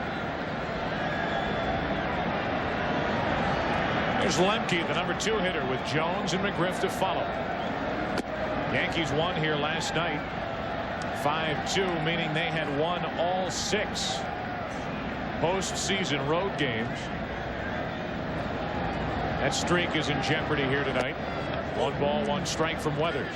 Couldn't help but think of that gorgeous shot of downtown Atlanta and how that this marvelous city has hosted so many champions this year. Trying to host another one if the Braves can win it. But you think of all the Olympians that have trekked through this great city during this summer. And after tomorrow night's game, this stadium will be torn down and the Braves will have a new home next year. A home that was home for the 1996 Summer Olympic Games. 2 balls, 2 strikes on Lemke. That'll get out of play. It is remarkable when you think that last year was the first year that Atlanta ever had, as you look at Atlanta's home for next year. That'll be the Braves' home next year right there. They're tearing down these stands right there. But when you consider the fact that last year was the first time that Atlanta ever won a world championship of any kind in any sport. Lemke strikes out to start the 5th inning. Good start for David Weathers. It's been a good start for the X-Files already, and Friday it's the most anticipated new series of the season. People magazine calling it far and away the best new show of the year. Got to check it out. From the creator of the X-Files comes Millennium, premiering Friday after a classic episode of the X-Files here on Fox. 1 out, nobody on for Chipper Jones. Ball 1 from Weathers.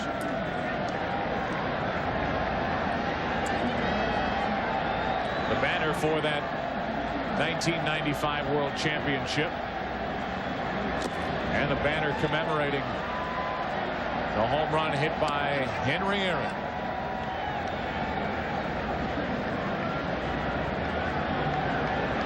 Chipper Jones at the plate, 1 out of 2 tonight.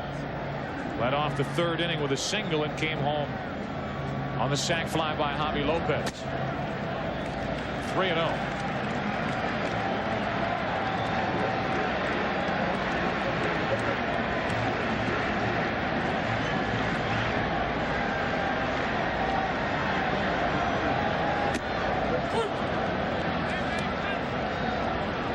David Weathers started this season in Florida. Florida Marlin did not fare well. Really finished the year strong out of the bullpen for the Yankees. Borderline pitch, didn't get it, and a 1-out walk.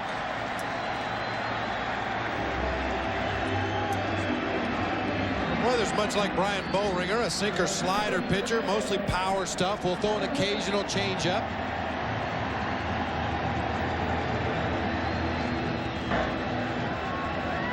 Sinker down low out of the zone to Chipper Jones. Change up down low.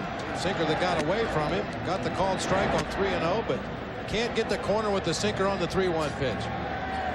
So the one-out walk, and here comes McGriff. He's already singled and homered. And he takes ball one. May sound like a simple thing to baseball fans, but a sinker has to be low in order to sink. A high sinker, catchers rarely catch them. They have a tendency to straighten out. You never caught too many high sinkers, did you, Bob? Now they've called a balk. And David Weathers can't believe it. And neither can Joe Torre, who will come out to argue. And by the rules, if you argue a balk, you're supposed to be bounced out of a game.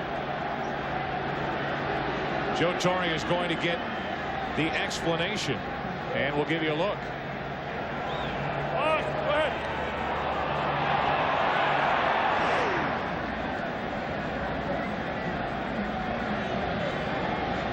Once that pitcher starts any kind of movement, if he wants to stop, he's got to step off with the foot that's in contact with the rubber. Weathers is saying, I never moved. And then he said something else. He was awful quick to the plate there. Moved his arm just a little. And because of the balk, now you see Joe Torre. They will intentionally walk McGriff. So the balk does one thing, takes the bat out of the hands of Fred McGriff here in the fifth. Yeah, but it puts the bat in the hands of Javier Lopez, who had 13 hits in the National League Championship Series, the most by any catcher ever in any series in postseason play. And we just mentioned that Weathers is a sinker ball pitcher. Lopez a great low ball hitter. So the intentional walk, and McGriff is on base for the third time tonight, and it's 2 on 1 out for Javi Lopez.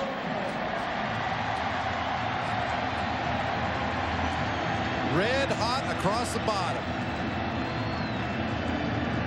It doesn't necessarily mean he can't handle pitches in the other zones, but if he had his druthers and had to put the ball on a tee, it would be down low around the knees. So Lopez has a chance to bust this game wide open. 5-0 Atlanta. Bottom of the fifth inning.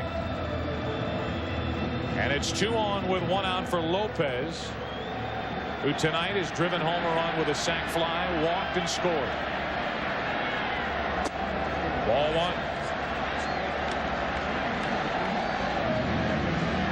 Oh, you might ask yourself, well, you've got a low ball hitter up there. You've got a low ball pitcher on the mound.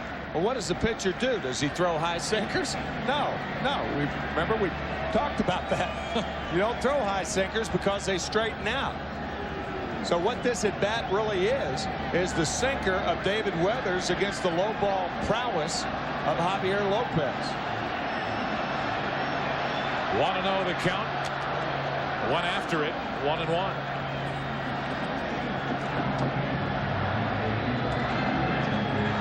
Chipper Jones drew a 1-out walk, then the intentional walk after the balk to McGriff.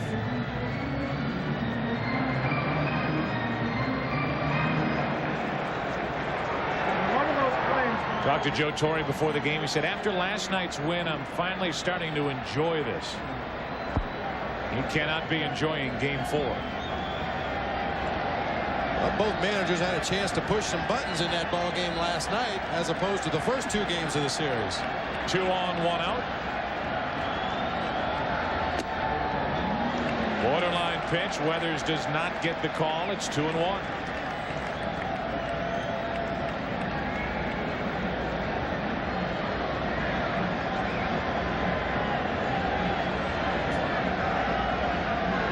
Now Weathers has to come to Lopez. One after another low delivery, 2-2. Well, one way to go after a low ball hitter is throw it lower than low. Throw it well below the knees. You know he likes the ball down there. Throw it just a little bit lower than he can handle. That's what Weathers did right there. Be like Garth Brooks, who has friends in low places. 2 balls, 2 strikes. A strikeout, 2 walks in the inning.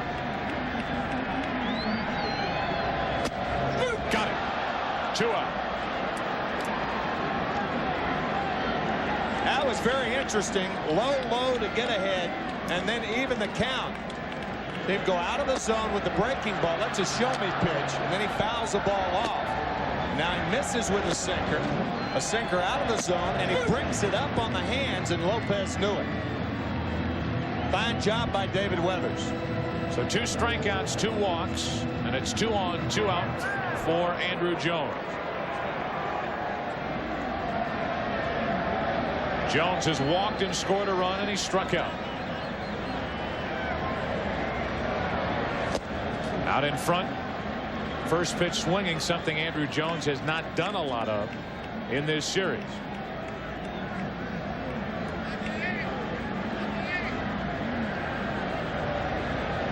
Runner at second is Chipper Jones. On at first, McGriff.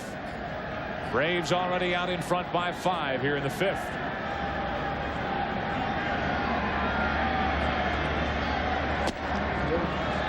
One and one from Weathers. Andruw Jones at 19 years old from Willemstad, Curacao. Curacao, an island of about 170,000 people. And the Braves signed him for $46,000. He was at a tryout camp, and they put him in a 60-yard dash, and he ran the dash against his 46-year-old father, and he beat him by 1.5 yards.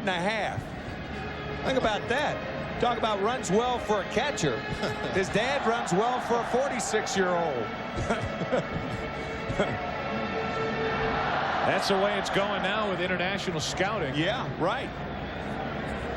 Not only do ball clubs have scouts looking for talent, agents now have scouts looking for talent. 2 on with 2 out, 1 ball, 1 strike. There's another strike from Weathers. It's 1 and 2. Except hopefully our agents.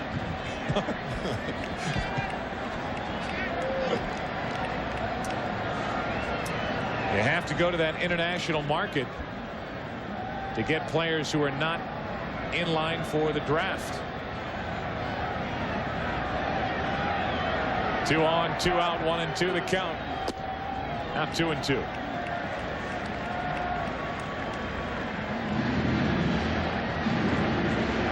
First year of the draft was 1966. Before then, it was totally free. Used to be a January and a June draft. The January draft was dropped in 1986. Now there's only a June draft. 2-2 pitch, and we'll do it again.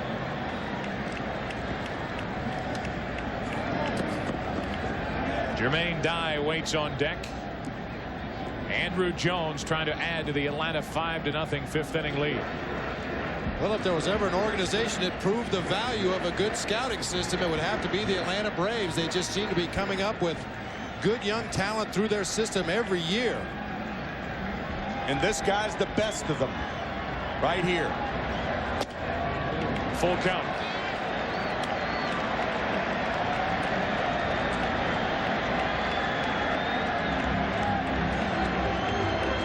David Weathers trying to get around. 2 walks and a balk in this inning.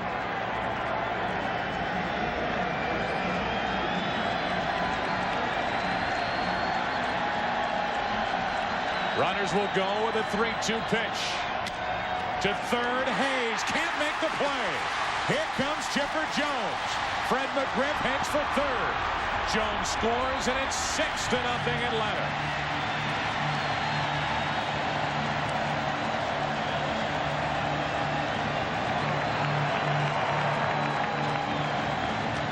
Looked like a slider that stayed in the middle of the plate from David Weathers. 6th RBI of the series for Andruw Jones. And his 3rd extra base hit. Charlie Hayes playing very shallow at third base. Normally you would play a lot deeper than that. That's right. But with the runners on the move on the 3-2 count and Jones' speed at the plate, I think he had to make a concession there and play a little shallower than he normally would, and not able to come up with that hard hit ball. So the Braves add to their lead, and now Jermaine Dye has 2nd and 3rd, 2 out. 6-0 Braves here in the 5th.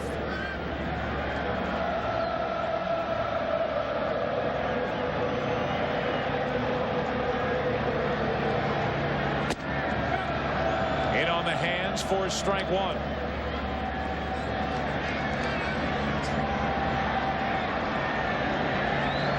Die tonight 0 for 2. He's flying to right. He's popped out to short. 2 out of 11 in this series. Runners at second and third. 2 out. Hard hit. High hop. Very good play by Derek Jeter. The Braves strand 2. They score 1. And after 5 in game number 4, they lead the Yankees by 6.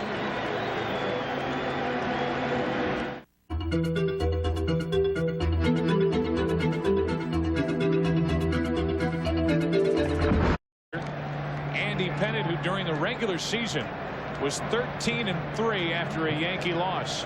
And they may be turning to Andy Pettitte tomorrow night here in Atlanta to get this series back to New York. Atlanta leading 6-0 and 2-1 here in game 4. Both pitchers will be going on 3 days rest because of the rain out. No travel day. As Jeter pops it up. Right side, tough play, and nobody will get there. Right field umpire got in the way. I think the right field umpire, Tim Welke, who's got to stand his ground in case the ball is fair or in case it's a close play. And Jermaine Dye running after the ball right there. There's the umpire, even makes contact. Ought to throw a flag on that. That was clipping.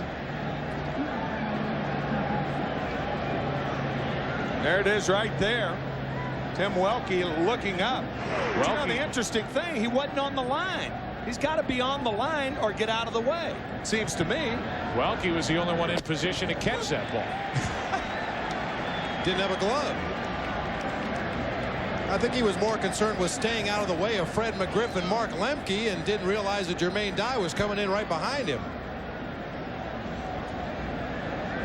Derek Jeter, a count of 1-2. No error ruled on the play. Jeter pops it foul, and that will get out of play. One final thought about tomorrow night's starters. Remember, Andy Pettitte in game 1 lasted only 2 1/3 innings. So while he's going on 3 days rest tomorrow night, he ought to be ready to go, whereas John Smoltz went 6 and was around the 100 pitch mark when he left after allowing a run on 2 hits. 1-2 on Jeter, and that's a little flare into right. Trouble. A leadoff base hit. So Jeter is on to start the 6th inning. You know, they're young, they're funny, and they're living single. Find out why these 6 people are making Thursday one of the most outrageous nights on television. Living Single returns on Halloween night with a brand new episode right here on Non-Stop Fox. There's Kim Fields Freeman,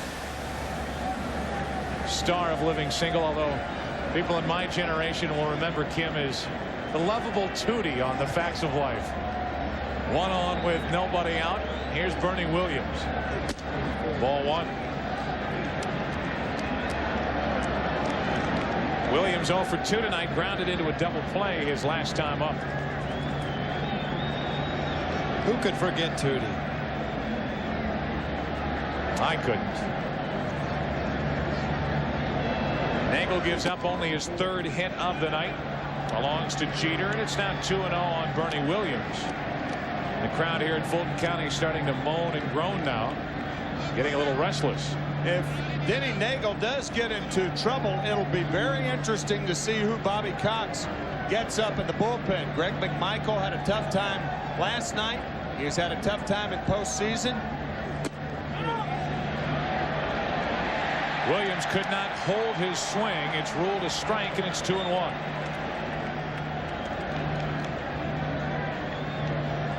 Bernie Williams standing closer to the plate than he normally does from the right side.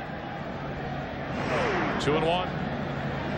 You wonder if they're ever going to go back to Steve Avery out of that Atlanta bullpen. Right. He is the lost man out of the bullpen for Bobby Cox.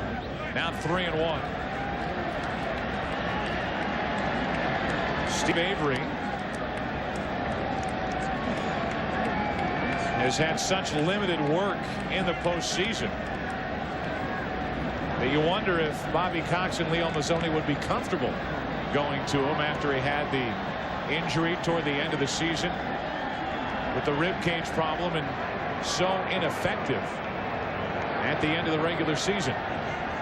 I guess Mike Bielecki or Brad Klontz would be the alternative right-handers if Bobby Cox doesn't go to Greg McMichael or Steve Avery, the left-hander.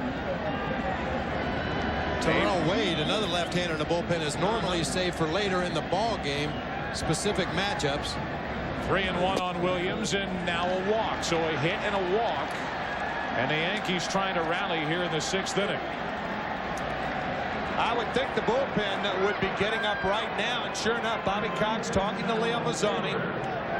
Mazzoni on the horn, and we'll see. Avery has made only 2 appearances. Very limited work in this postseason. You see Bielecki take his jacket off and Terrell Wade take his jacket off.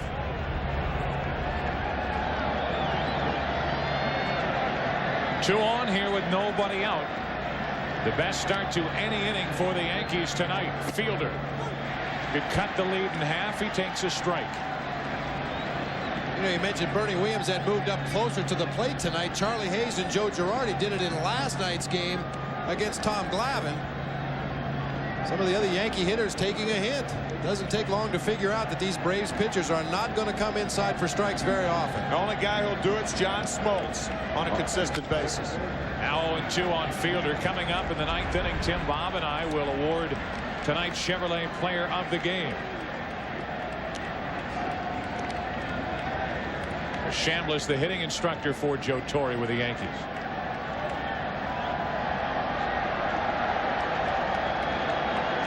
Fielder set up at 0-2, and time called as another airplane made out of those signs finds its way onto the field. Normally you just forget it, but those things are so darn big. Got to call time and go get it off the field.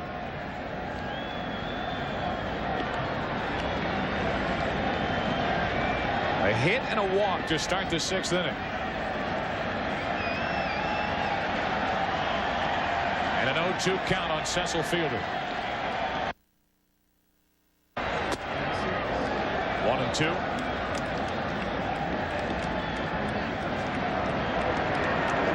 Nagel comes up and in, but not for a strike. Very rarely will come inside where he can be hurt.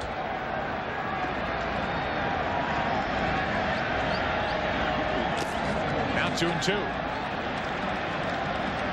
So up and in, and then something off speed in the dirt, and Fielder wouldn't chase it. And now a 2-ball 2-strike count, and Fielder has the advantage. Nagel has to come right at him with 2 on, nobody out.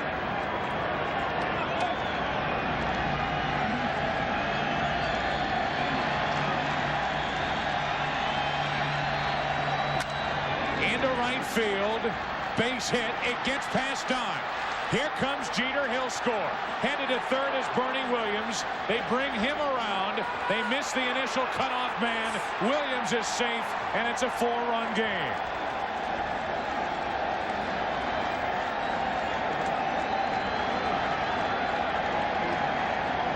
Willie Randolph very aggressive over at third base in the coaching box. And once the Braves missed Lemke, the cutoff man, Williams scored without a play. Nice piece of hitting by Fred McGriff. Takes the outside pitch the opposite way. Jermaine Dye initially, I think, thought he had a chance to shoestring that ball, but takes a funny hop off the wet turf, gets by him. Willie Randolph being very aggressive at third base, waving Bernie Williams. Bernie had a good jump on that ball, and I think that's why Randolph waved him home. Got to be sure with nobody out, and he was. Now it's Fielder at second with nobody out. It's a single E9, 1 RBI, and Charlie Hayes, who started this season in Pittsburgh with Denny Nagel. Now the two oppose each other in the World Series. Fouls away, strike 1. And this whole inning, I say this whole inning, nobody out yet. 1 on, nobody out. It started when Jermaine Dye ran into right field umpire Tim Welke trying to catch that foul ball. Then the bloop hit by Jeter. The walk, the hit, now another into right center field to shoot the gap. In to score is Fielder. On at first is Hayes, and it's a 6-3 game.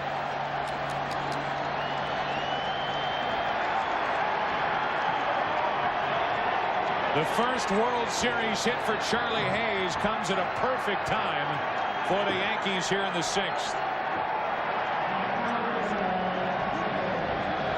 A very similar approach here by Charlie Hayes that Cecil Fielder used. Reach out and shoot that ball into right field.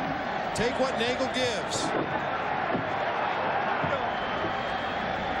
Hayes a very good opposite field hitter throughout his career. 3 runs home, 3 hits and a walk. A key error. Nagel out. To the bullpen goes Atlanta. Strawberry, why not? Why not is right. Up there to bunt against Terrell Wade with the left side of the infield wide open. If he bunts it hard enough, he could get a double. Terrell Wade takes over. He appeared in game 1 back in New York. Only 2/3 of an inning. Do it again. Yankees need base runners. 0-1 the count. 0-2 the count as Terrell Wade comes in firing strikes. Well, unlike the other lefty pitchers on the Braves staff, Terrell Wade is a power pitcher. He throws a 4-seam fastball, very little movement on it. Good hard slider.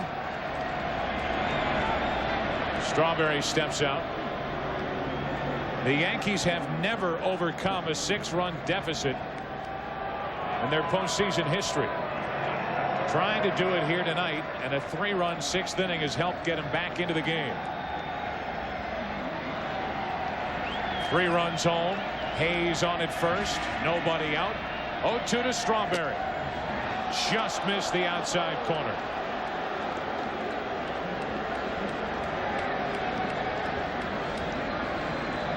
That hard slider from Terrell Wade starts it up just a little bit too high in the zone and off the outside corner. And again, just as Wade comes set, it's almost like a timeout in football trying to ice the place kicker. Strawberry steps out and makes Wade step off and gather his thoughts again. Darryl Strawberry has been charged with 2 timeouts. 1 on, nobody out. And a 2-2 count.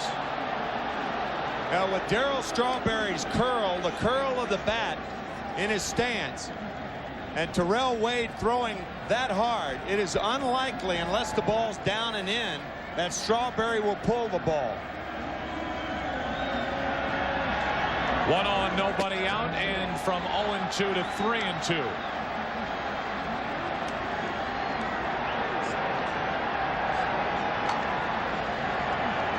All these pitches on our radar gun have registered 90 or better. And it's a 3-ball, 2-strike count on Strawberry.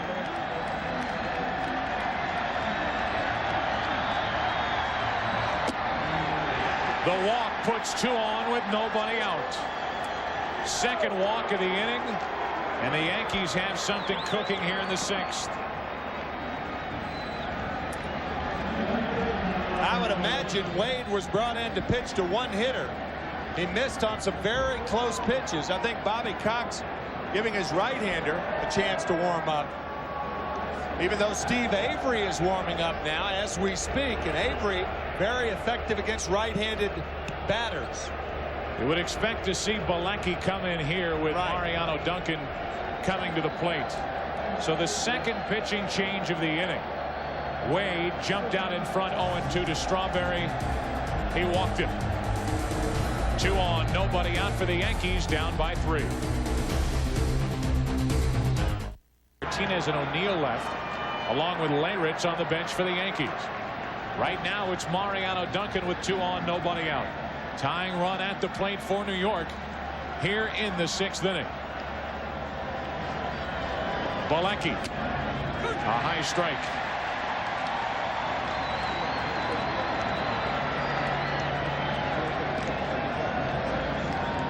Bilecki in the postseason pitched in 5 ball games, 4 2/3 innings, 8 strikeouts, an unusually high number for him, not normally a strikeout pitcher. 2 on with nobody out. And a 1-ball-1-strike count on Duncan. The crowd thought Mariano went around. Larry Young did not. On the high fastball from Bilecki, certainly seemed like that bat was out in front of home plate. Looked like he went instead of 0-2. It's 1-1.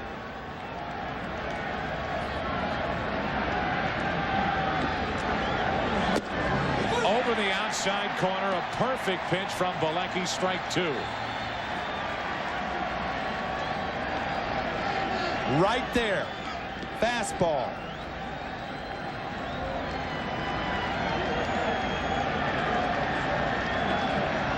Now Duncan in the hole at a ball and 2 strikes. 2 on, nobody out. Yankees trailing by 3. Wouldn't chase. 2-2. Rather patient at bat here for Mariano Duncan. Now it's Brad Klontz and Steve Avery getting ready for the Braves out in their bullpen. During 1996, outstanding with runners in scoring position. He has 2 on, nobody out. Bilecki gets him for the first out here in the 6th.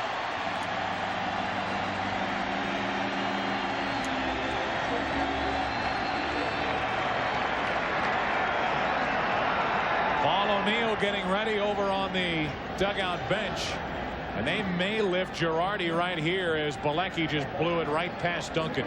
Well, control more than movement or finesse right there. Just a rare back 4-seam fastball over the outside corner.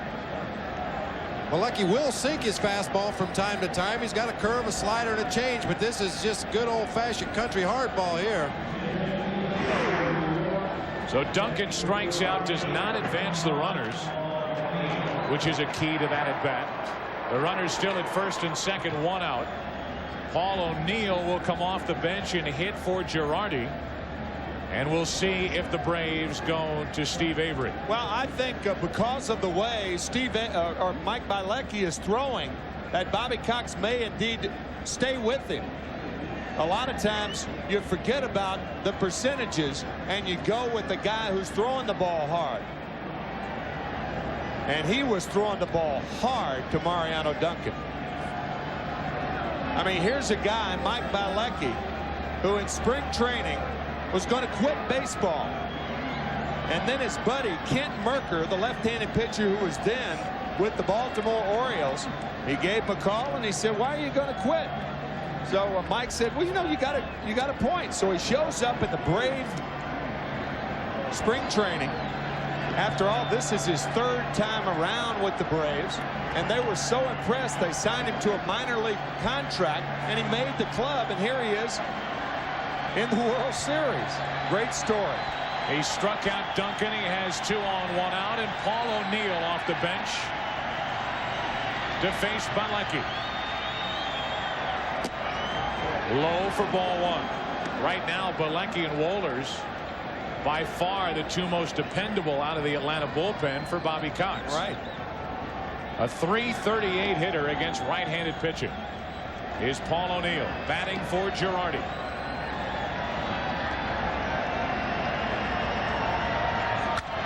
That's foul for strike 1. Girardi 0 for 7 in the World Series is lifted for O'Neill. With a pitcher's spot due up next, barring a double play, Tino Martinez comes into the on-deck circle. He'll hit for Weathers.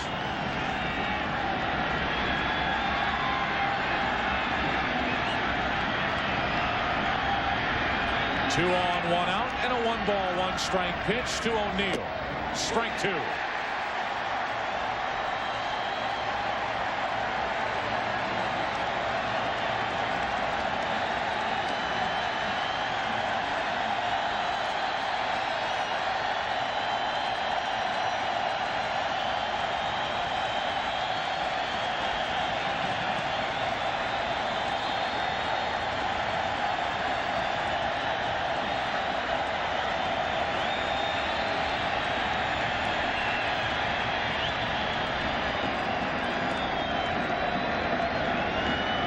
Belenky wanting Lopez to go through the signs one more time. I think that may be location. I think he wanted the pitch, but he didn't want the location. And if that's indeed the pitch, it's got to be a fastball, because that's the only pitch you'll locate. Unless you're thinking about a backdoor breaking ball, and there is no way they're going to throw that now, especially the way Belenky's throwing.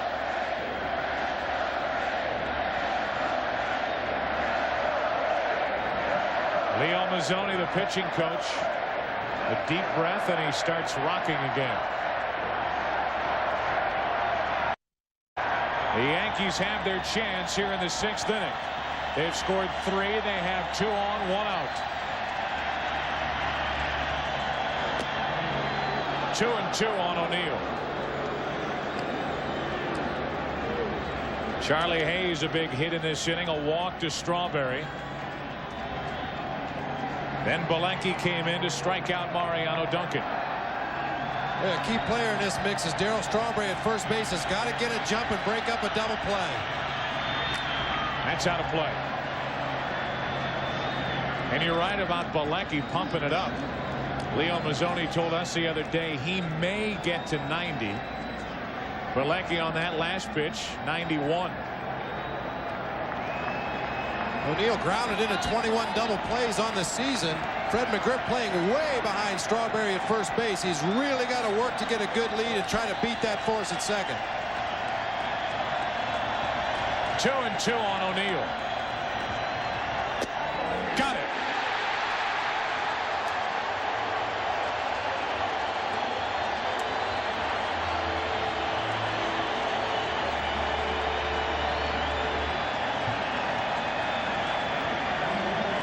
The left-handers on the Braves, not the only ones that stay away.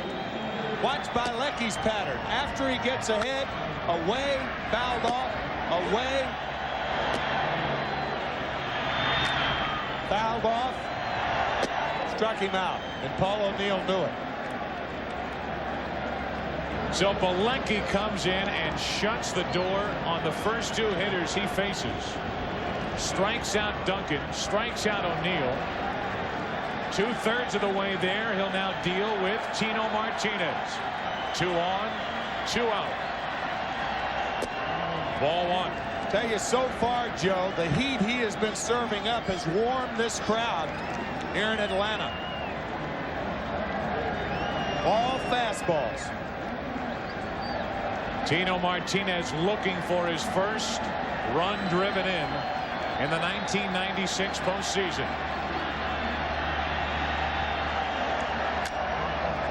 That's foul, 1-1.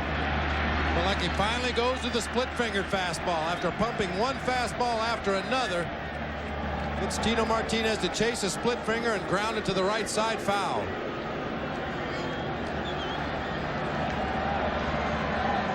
Should be able to see the tumbling rotation on this ball as the bottom falls out. Martinez just barely catches the top part of the ball.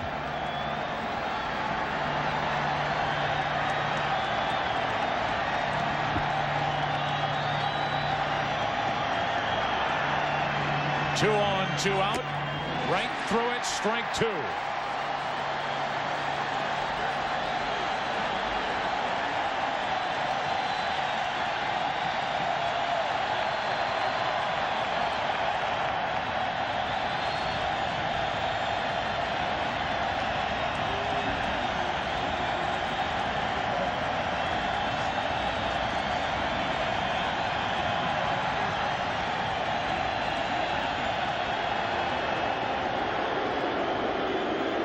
Tino Martinez drove home 117 runs during the regular season. His first year as a Yankee. Set up here at a ball and 2 strikes.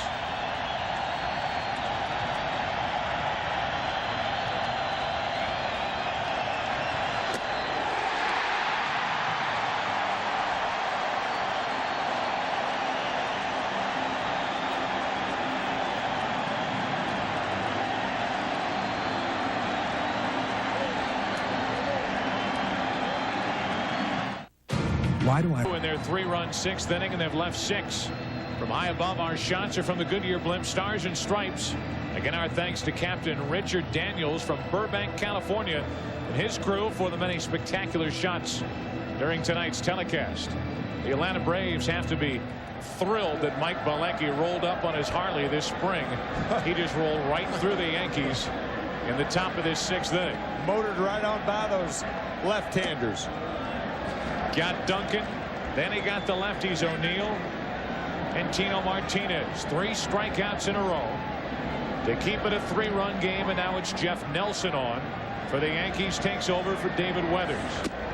Facing Blauser, 1 ball, 1 strike. Leyritz takes over behind the plate. Joe, Bob and I were talking between innings, and we both agreed that Mike Bilecki has never thrown that hard in his life. We've seen him a lot of years. Picked a good time to crank it up. Man, it's amazing what little World Series adrenaline will do for that fastball. Right. We'll get him. In fact, he threw so well. Right now he's in the on-deck circle. And he may hit here in the 6th inning. Blauser strikes out. Nelson makes quick and easy work of the Atlanta shortstop.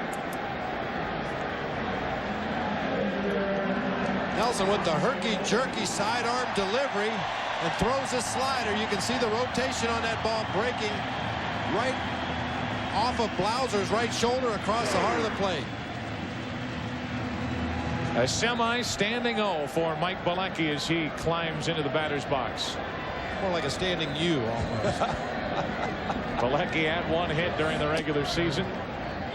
Nelson lost his footing on that pitch. Ball 1.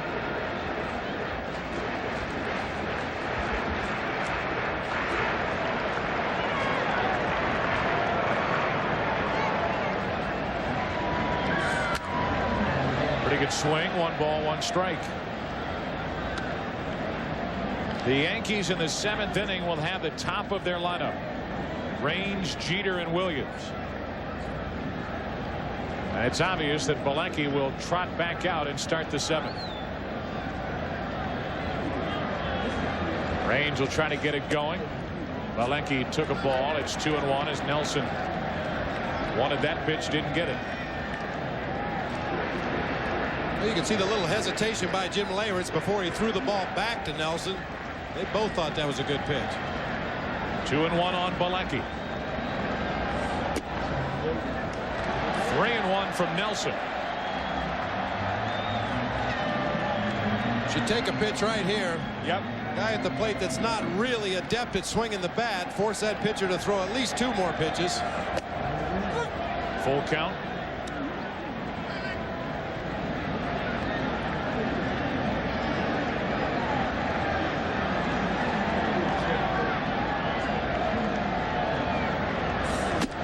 Right by him. 2 out. May have chased ball 4. Pitch ran up and in, and back-to-back strikeouts to start the inning.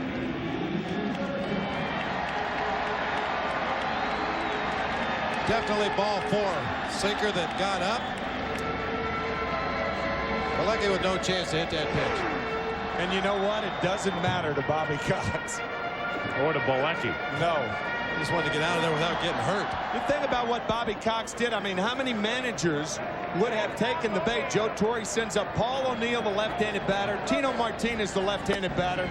And Bobby Cox said, my eyes tell me that Bilecki's throwing good. Why take him out? That combined with the fact that Avery just hasn't had any work and has been so ineffective. And Bilecki was outstanding in that 6th inning. Here's Grissom. 0-2, and Jeff Nelson in a spot to strike out the side in his first inning of work.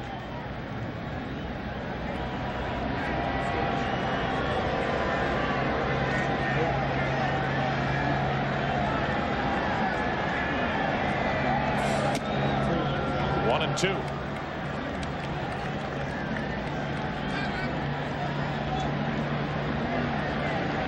Grissom, one of the bigger hits tonight, the 2-run double in that 4-run 2nd inning for Atlanta.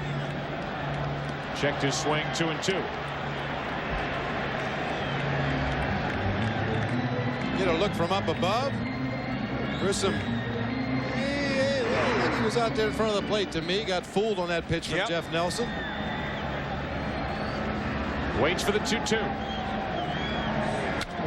Had him reaching into center for Bernie Williams. Braves go in order after 6 in game 4. 6-3 Atlanta. Back to Fulton County after this from your local Fox station.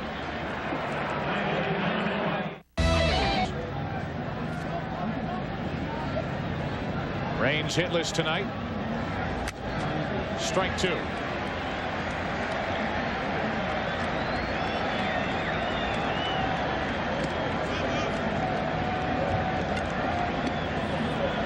Cool evening here in Atlanta. Joe Torre back at Fulton County Stadium, where he hit the first home run ever hit in this ballpark in 1966.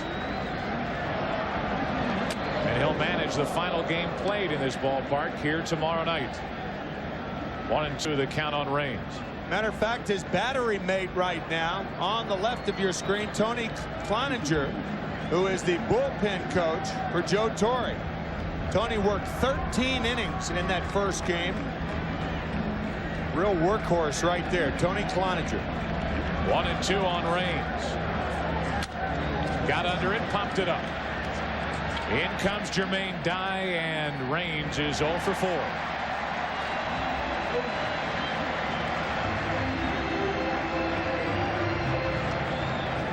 Tomorrow night, the World Series continues with Game 5 and a good pitching matchup. Andy Pettitte and John Smoltz. They hooked up in Game 1. Pettitte, a 21-game winner during the regular season. Looking at the probable Cy Young Award winners in each league. We'll get it underway tomorrow night, Game 5 at 8 o'clock Eastern. Here's Derek Jeter. 1 out of 2 with a strikeout, a walk, a single, strike 1. Bilecki starting off Tim Raines with a forkball, and now he starts off Jeter with a slider. It's almost like he's taken a different approach because he's starting an inning and not coming on with runners on at first and second.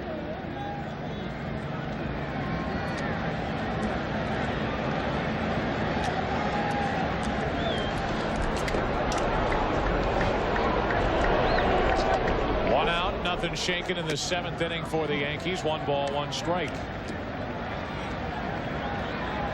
Derek Jeter came into tonight's game with 19 hits. He has a hit tonight, giving him 20 for the postseason. Ties a rookie record set by Chipper Jones last year. So 1 more hit, and that record will belong to Derek Jeter, trying to get on ahead of Bernie Williams here in the 7th. 2-2. I think another sign that Bobby Cox has confidence in Bilecki tonight, from what he sees from Bilecki so far, is the fact that nobody's warming up in the bullpen. Cecil Fielder, who's due up after Bernie Williams, is 5 for 6 lifetime against Bilecki with 2 home runs. Bobby Cox has access to the same numbers we do, and if he was worried about it, he'd have somebody warming up right now. 3-2 on Jeter. There again, I think Bobby Cox, what he's thinking is, forget the numbers. My eyes tell me more than the numbers do.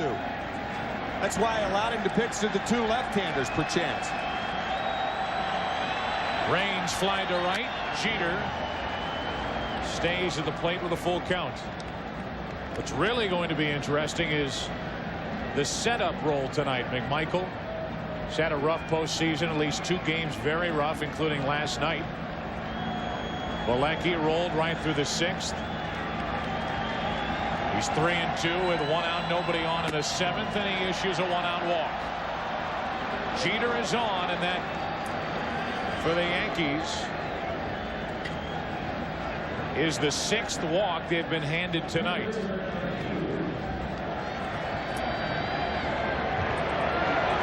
And the first to reach against Bilecki in his inning and a third here this evening. Here's Bernie Williams, who homered, batting left-handed here tonight, his 6th home run of the postseason.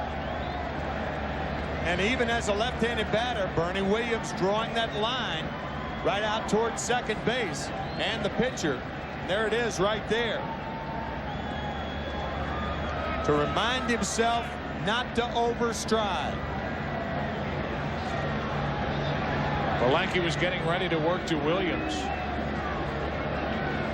and Jeter gets the wrist guard for his right wrist, not his bad wrist. He wears that during the regular season all year to protect that right wrist for any head first dives or slides. A lot of guys have a bad habit of putting down the hand to slow themselves when they slide. A very easy way to jam that wrist. A brace supposedly keeps you from doing that. 1 on 1 out for Bernie Williams. And a strike from Bilecki.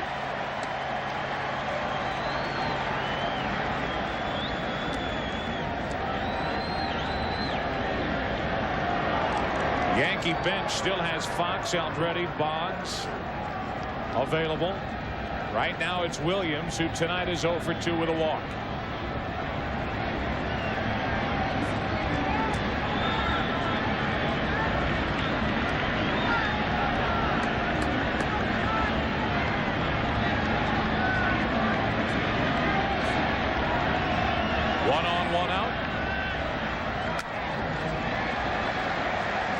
Bernie Williams hitless tonight. He may try to look for Girardi's bat again. Last night he used Girardi's bat and had an RBI single, hit the ball to the wall, and homered in Game 3 of this World Series.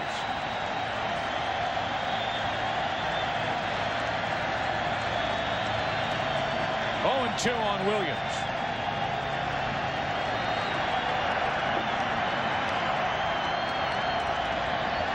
Hard hit and foul.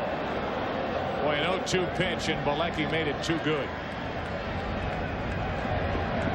I think that was the splitter, and I think that's why Bernie Williams got around on that ball. Left-handed hitters from a right-handed pitcher is more apt to pull the splitter than the fastball. Appeared to be the splitter. It could have been the fastball, but it appeared to be the splitter. Hit foul.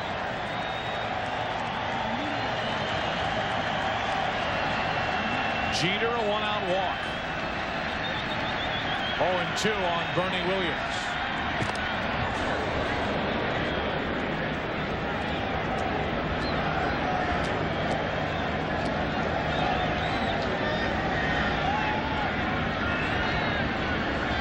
We're in the 7th inning with the Braves out in front 6-3.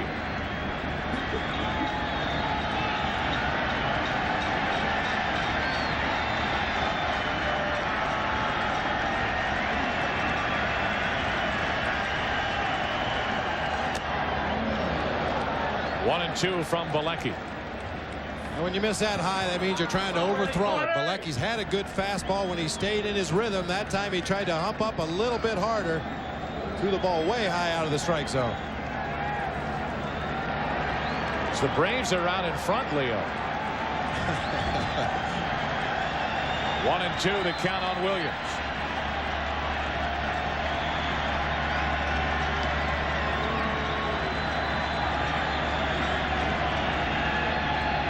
The hero from last night, David Cone, for the Yankees. 1 on, 1 out. Another pretty good swing, and you can hear Bernie Williams yelling at himself for not putting that between the lines or over the wall. He got a pitch he thought he could handle, took a good rip at it, and in frustration screamed out.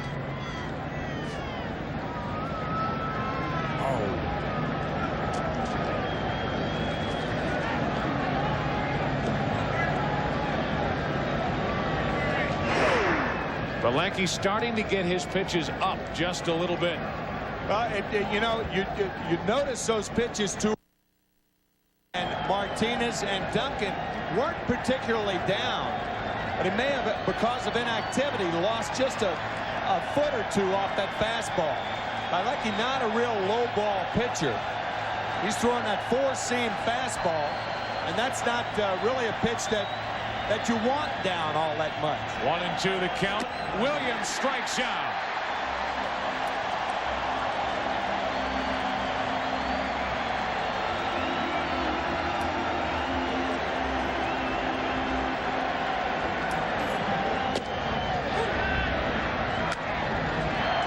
Big thing is Bilecki has been getting ahead, especially at the left-handers. Williams misses his pitch, and then Bilecki takes care of Bernie Williams with the high, wide fastball. How about 4 strikeouts in an inning and 2/3 for Bilecki. Now Fielder.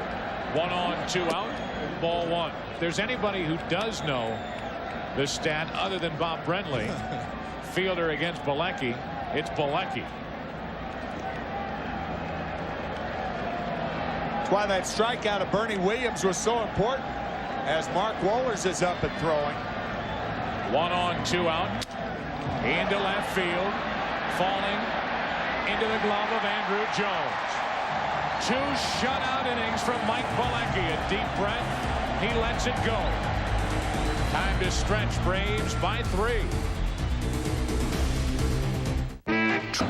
We are ready for the bottom of the 7th inning. Scoring summary.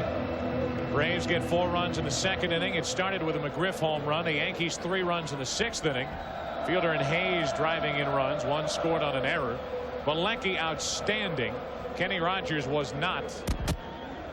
And now Mark Lemke leads it off here in the bottom of the 7th inning. Nelson back to work. That is a foul ball for strike 1.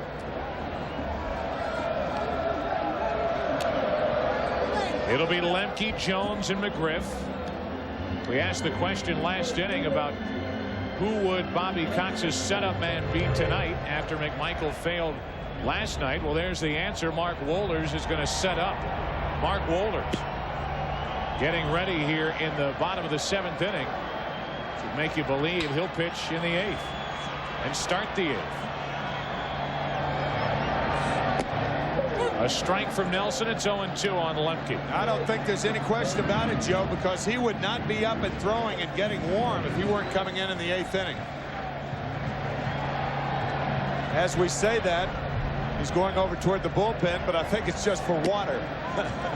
Well, he was throwing in the 7th inning. Yeah, right. When Bilecki faced Cecil Fielder, Wohlers started to throw then. So he ought to be ready by the 8th, and it's going to be a long night for Wohlers. 1-2 on Lemke. Of course, a lot may depend on what happens in the bottom of this 7th inning. The Braves can add to their lead. We may not see Wohlers in the 8th. Well, Bilecki's certainly capable of going longer. He's been a starter at times throughout his career. Lemke grounds to Fielder. The flip and the out. 1 away. Time for our Aflac trivia question from our friends at Aflac, which has produced the fewest 4-game sweeps over the last 25 years. The World Series, the NBA Finals, or the Stanley Cup Finals.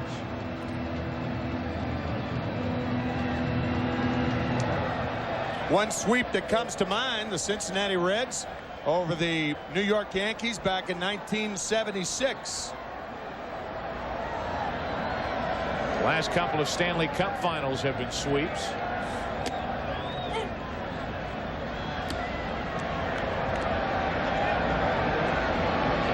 We can now ask that question at Fox after the win last night by the Yankees. With a big smile. 1 ball, 1 strike. Now 0-2, I should say. 1 out. Nobody on.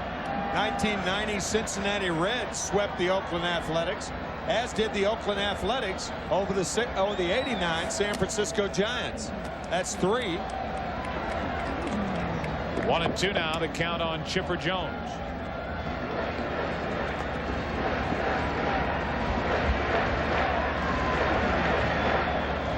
Jeff Nelson has come in and retired 4 in a row.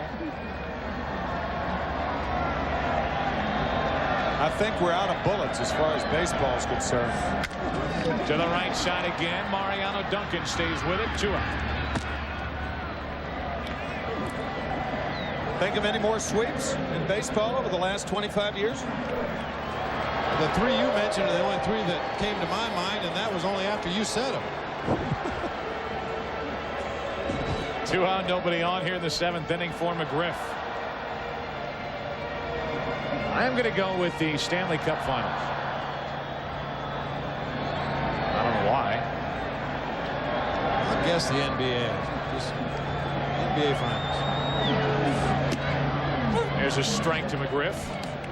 You're going to leave me with these lonesome 3? I'd be I've got to believe that the NBA Finals have produced more than 3 sweeps over the last 25 years, but I don't know. 1 ball, 1 strike from Nelson. I'm going to say the NBA. I'm going to join my partner, one of my partners. Super Bowl wasn't one of the choices, was it? No, no sweeps there. Good try. McGriff is homered, singled, walked.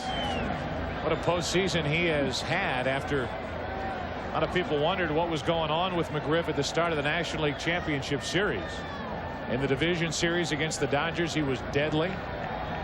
Last couple of games against St. Louis and throughout this World Series against the Yankees. McGriff has been outstanding. Bases empty for Fred. 2 out, nobody on. And a 1 ball, 2 strike count from Nelson. Trying to pitch 2 perfect innings. 2-2. And over the course of a season, a major league ball player will go through a lot of mini slumps. Not necessarily where you don't feel good at the plate, but you maybe hit into some tough luck. You go through 3 or 4 games and you don't really have anything to show for it. And sometimes, unfortunately, that comes in the postseason. A lot of reasons for it. Sometimes nagging injuries that accumulate over the course of the season. Now 3-2 on McGriff.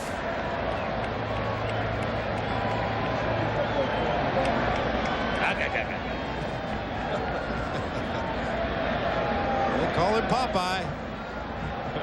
2 out, nobody on, and a walk. To McGriff. Keeps the 7th inning alive. So the first base runner to reach against Jeff Nelson is a 2-out walk. And the inning will continue for Javi Lopez.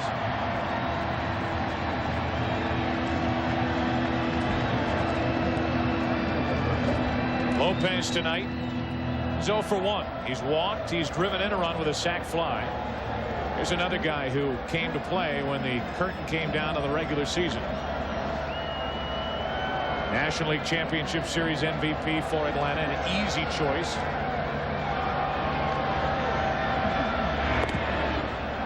Check on McGriff. Doesn't figure to be going anywhere.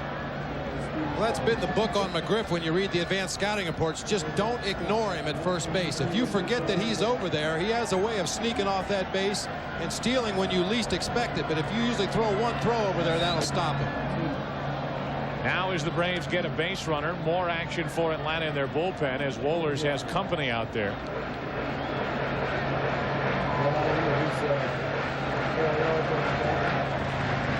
Lopez waiting for a 1-0 pitch from Jeff Nelson.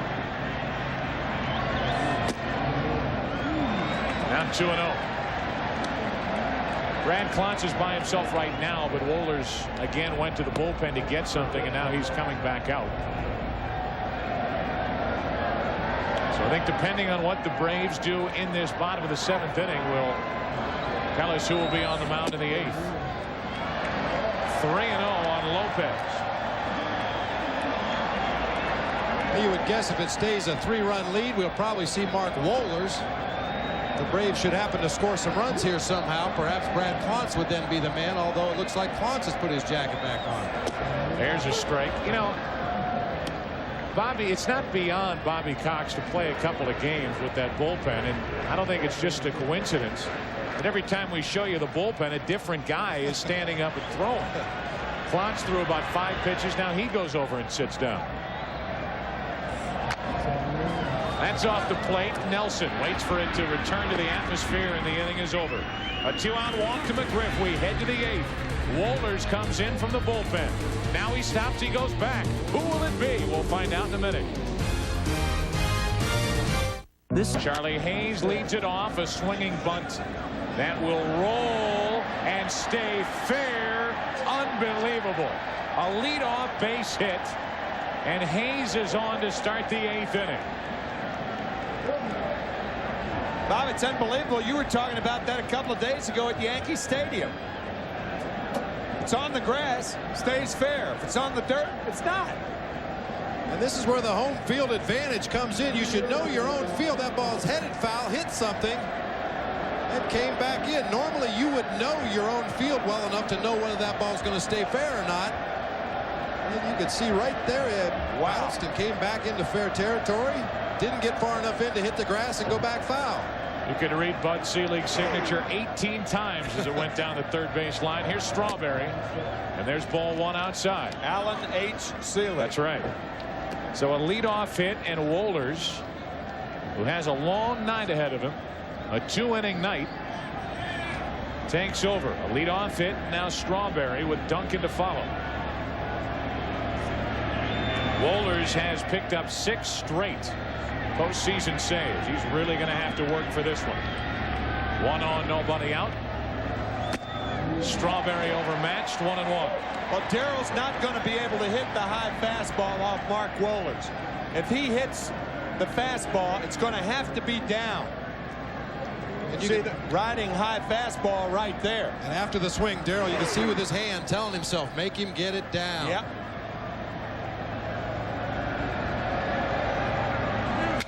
To the left side and through. A base hit for Strawberry. And 2 nights in a row, Darrell has poked one through the left side. 2 hits. And the tying run will come to the plate.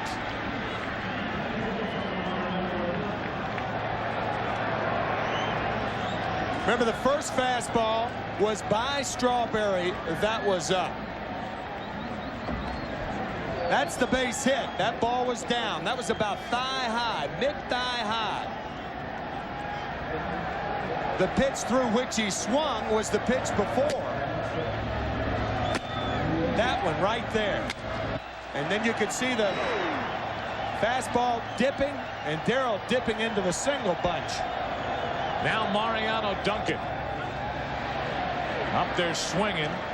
Wohlers broke one off for strike 1. When you go to the plate looking for a 90-plus fastball and he snaps off a slider like this, it'll fool a lot of good hitters, particularly an aggressive hitter like Duncan. He's shown better patience with runners on base, but that time way out in front of the slider.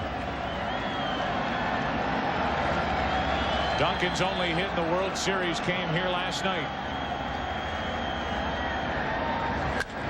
Double play ball maybe. Belliard kicks it. They get only 1.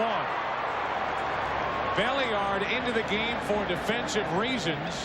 It was hard to hit, but it rolled up his arm, and it's first and third, 1 out.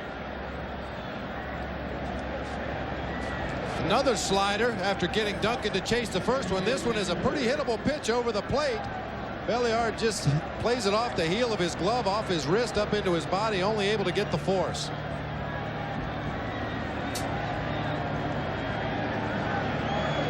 Hard hit ball off the bat of Duncan, might have been 2, and it's first and third, 1 out. For the catcher, Jim Leyritz, his first at bat of the night.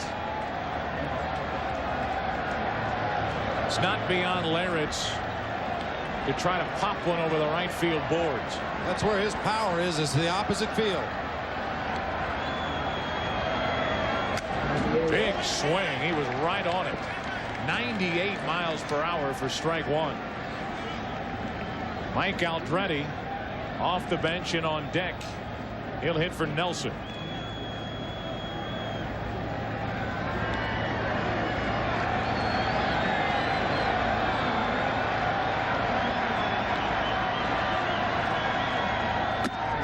One and 1.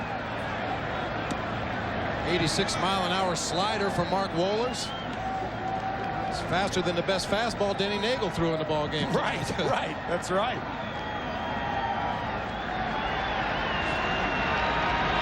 The Yankees with a tying run at the plate here in the 8th inning.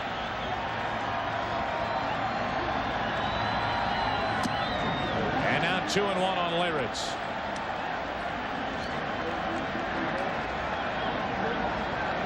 I think Wohlers is going to the breaking ball too much. This situation right here, this is a game situation. It's almost like Bobby Cox is shaking his head. If you get beat, you want to get beat on your best pitch, not your third best pitch. 2-1 on Leyritz. Another good swing, 2-2. And up to 99 miles per hour from Wohlers. Oh, with the fans on their feet now. A little extra adrenaline, see if he can crack that 100 mark.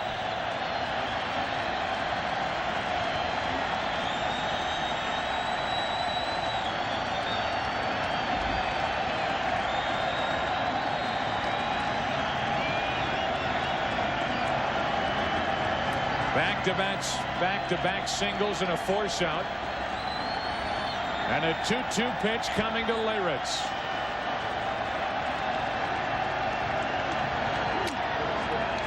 Able to get a piece and stay alive. Went back to the slider on the 2-2 pitch.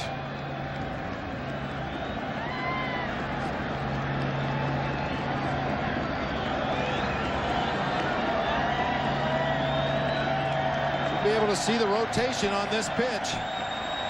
Little dot in the middle there. Ball breaking down and away. Leyritz just able to fight it off and buy himself one more pitch. Again, the 2-2 to Leyritz.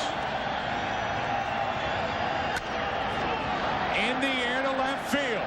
Back at the track, at the wall. We are tied.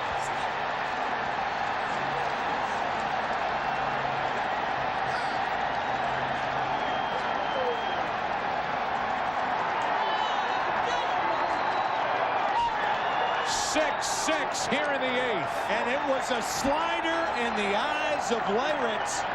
Another slider from Wohlers. We talked about it before it happened. They are dancing in the streets of New York right now. And it's a very quiet Fulton County Stadium. A high slider that speeds up the bat head.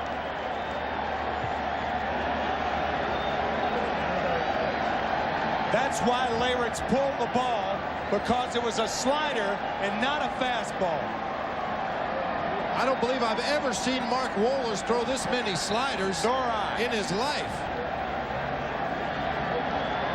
I think the Yankee bench had a better feel for how far that ball was going than Leyritz. Just did get over the wall as Andrew Jones scaled the left field wall, and Wohlers, the inning started on that ball that stayed fair. Don't forget the missed chance on the double play ball that rolled up the arm of Belliard, and the 3-run home run by Leyritz and a hug from Nelson.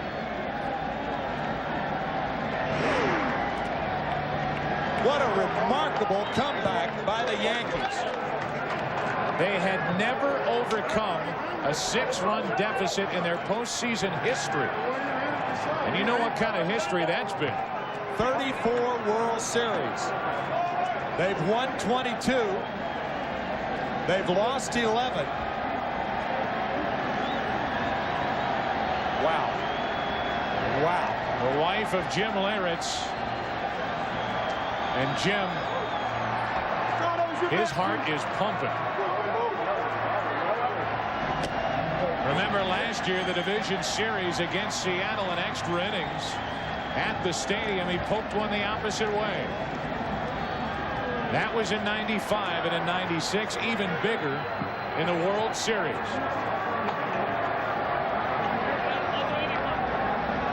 Now it's Mike Aldrete at the plate, leaving Joe Torre with only 2 position players on his bench. Aldrete batting for Jeff Nelson. To the shortstop, Belliard. The high hop. 2 out. And now the fastball. And guys, I'll say it again. The slider was his 3rd best pitch. Fastball or a splitter. If Jim Leyritz hits that ball out, then at least he's hit his best stuff out of the ballpark, and you tie it on your best. When you tie it on your 3rd best pitch, you never forgive yourself in a game like this. Never. Bobby Cox, Leo Mazzoni going to Wohlers here in the 8th inning. And the bottom of the Yankee lineup has produced 3 runs. Nobody warming up. Now Tim Raines has something caught in his right eye before he comes to the plate here with 2 out, nobody on in the 8th inning. A 6-6 game here in the 8th inning. This is what Bob was talking about going to the well too often with the 3rd best pitch. Fastball, can't get around on it. Slider misses high. Slider misses high. Fastball, can't get around on it. Slider. Slider, goodbye.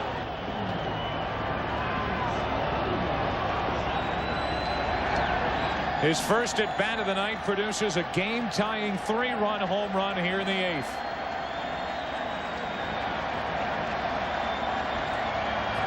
And now Raines with 2 out, nobody on. To the second baseman, Lemke. He drops it, but recovers to get the out. A big inning for the Yankees. Capped on a 3-run home run by Leyritz. We go to the bottom of the 8th inning. Braves bat, tied at 6.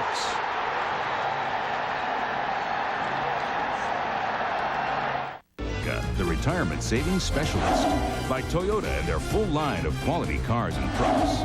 By Advil, advanced medicine for pain. And by Gillette Sensor Excel and the Gillette series. Gillette, the best a man can get. Well, the Yankees came into tonight having won 6 in a row during the postseason on the road. And they've had to do a lot of it by coming from behind. In the division series, they did it 3 times against the Texas Rangers. In the ALCS against Baltimore, they did it in games 1 and 3. They're trying to do it here tonight. In game 4, they trailed 6-0. Got 3 in the 6th, 3 in the 8th, and for the 3rd game in a row, 3rd day in a row, it's Mariano Rivera. Andrew Jones up there pumping, strike 1. Be interesting to see how effective Mariano Rivera is. He threw 36 pitches here last night. Joe Torre telling us before game 1 that the 30-pitch line is the usual gauge when he won't use him the next day. Throw that out the window in game 4 of the World Series. Right. Pretty good fastball there. 95 miles per hour, strike 2. And you can see Joe Torre yelling there to Charlie Hayes, moving him off the 3rd baseline. Not likely they're going to pull that fastball. To the right side and through. A leadoff base hit for Andrew Jones.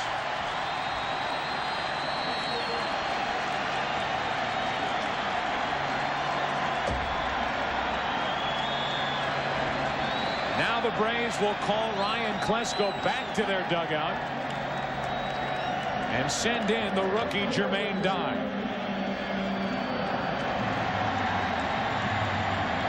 Remember this, if you're thinking about the bunt, the Braves have already lifted Jeff Blauser and have light hitting Rafael Belliard on deck. Or you'd probably pinch hit for him, probably Pendleton. Hope they walk Pendleton to get to Klesko. That would be the thinking if he bunts. 1 on, nobody out. Leyritz saves a wild pitch on ball 1. That was a terrific play by Jim Leyritz. Bob, you remember you were talking the other day about the fastball in the dirt when you don't anticipate it? Toughest pitch to block. A bunt situation. You want to throw a high fastball to try to get a pop-up. You can see Leyritz doesn't really get in good blocking position, but he gets the backhand and knocks that ball down. You never anticipate a fastball in the dirt. Right. The leadoff man is on.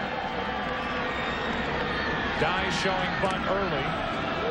You know, you have to go all the way back to the starter tonight for the Yankees, Kenny Rogers, because he only went 2 innings.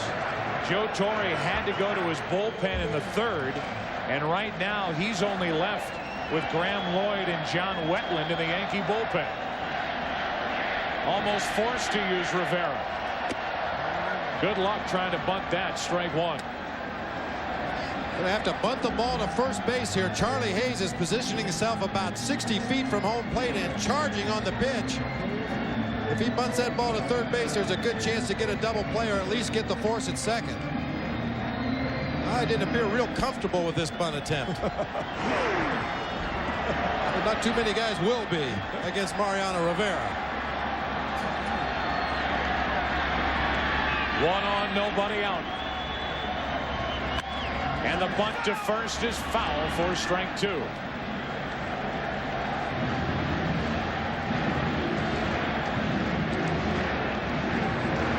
Well, with 2 strikes, you don't have the luxury of bunting the ball down the line. The first baseman and the 3rd baseman can pinch the middle of the infield. See Louis Polonia in the on-deck circle. That is provided Dye is bunting here. Now he may be swinging away. It's become fashionable to even have regular players bunt with 2 strikes. 1-2 the count on Jermaine Dye. Just inside. 2-2. And I say fashionable because I don't agree with it. I don't think regular players, this guy's a major league hitter, and I don't agree with him bunting in this situation. On top of that, every time he's squared around, he looks overmatched trying to bunt. Right. He does not look comfortable at all. A leadoff hit by Andrew Jones. 2-2 to Dye. There's the bunt. It works. Sacrifice 1-4. And the go-ahead run, Jones down to second with 1 out.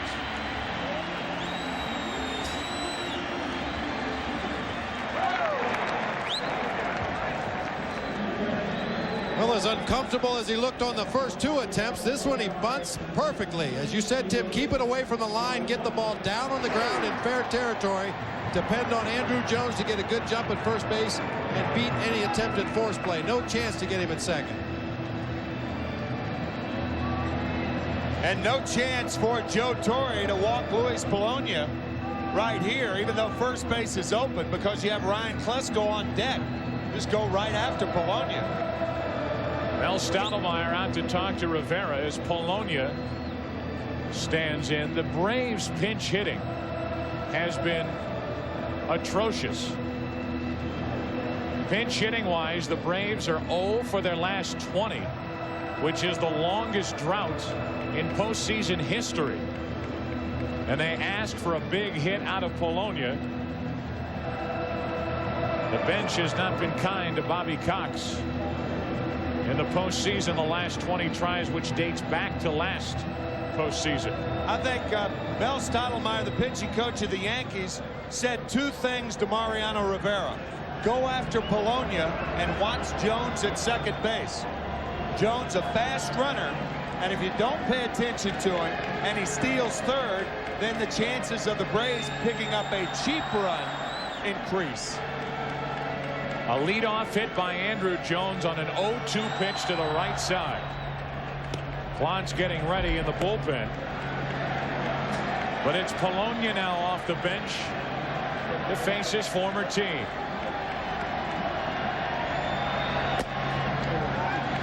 Ball 1 outside. But Bobby Cox chose to try to steal a base here. The Yankees are certainly not holding Andrew Jones close at second base. If Polonia faked a bunt to draw in Charlie Hayes, Jones would be able to sneak right in behind him. 1-1 on Polonia. Of course, that's a big risk to take in the 8th inning of a tie ball game. A leadoff hit and a sacrifice bunt. Strike 2 on Polonia. Forget about the day's rest right now. Mariano Rivera is blowing the ball. Here it is. Hit it if you can. You hadn't seen a slider yet from Mariano Rivera, have you? As opposed to Wohlers with that great fastball. Beaten on the slider by Leyritz. 1-2 on Polonia. Fastball, see you later. 2 out here in the 8th inning.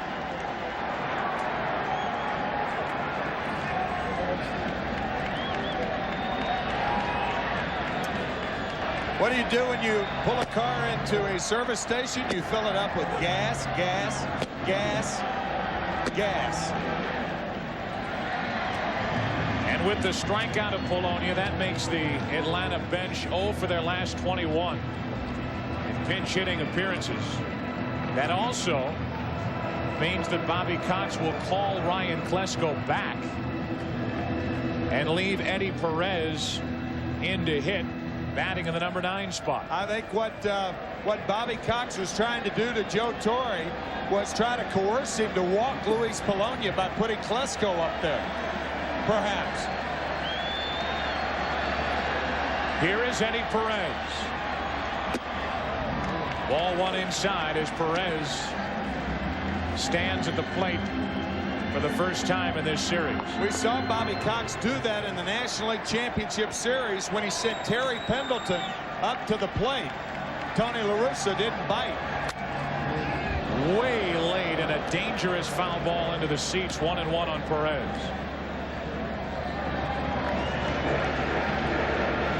Even when you know it's coming, it's hard to catch up with a fastball that's in the upper 90s. Eddie Perez knows what Mariano Rivera is going to try to do and still can't get the bat head out in front of home plate. A leadoff hit off Rivera, trying to get around it. Runner at second, 2 out. Off the hands, back to Rivera. Here comes another fastball. Inning over. No runs, 1 hit. Rivera gets around a leadoff hit. We go to the 9th in Atlanta, tied at 6. 8. The Yankees really have played 3. First 5 innings, they didn't do anything. They get 3 runs in the 6th, 3 in the 8th to tie it. Terry Pendleton into the game at 3rd.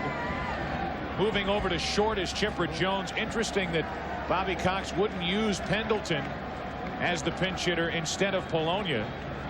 He has now used 4 players in the number 8 spot. You bring up a very interesting point, and that's a nice catch, Joe, because you're using 2 players for 1 spot. Now, of course, you're trying to get your best hitter up there because you have a runner in scoring position. But who's to say Pendleton is not as good as Polonia? Wohlers back to work. Pendleton at 3rd with Jones at short. And a strike to Derek Jeter. The Yankees have Jeter, Williams, and Fielder. If anybody gets on, Charlie Hayes here in the 9th. Tied at 6. Fouled that off his leg or foot in the count 0-2. Who's left on the Atlanta bench? Klesko, Arolt, the 3rd string catcher, and Mordecai. Klesko walked to the on deck circle twice in that bottom of the 8th inning. Never got to the plate. 0-2, the count on Jeter leading off. Breaking ball, got it.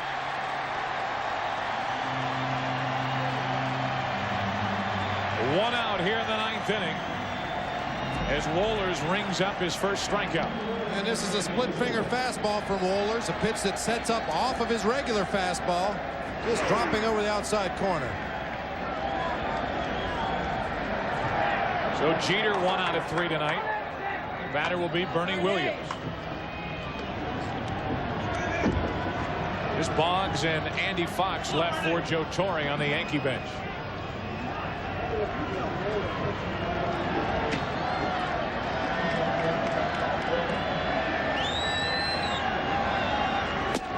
Strike 1 to Bernie Williams.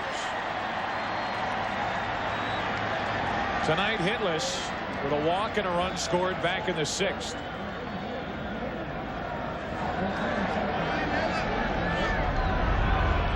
Wetland getting ready now for the Yankees.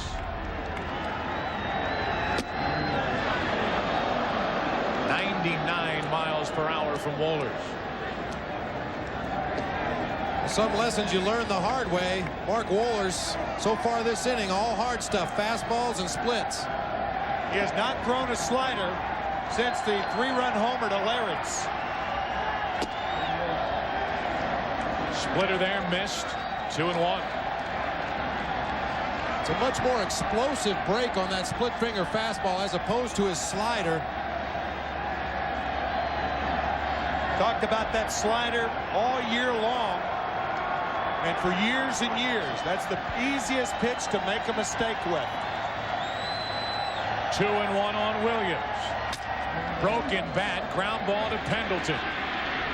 2 out.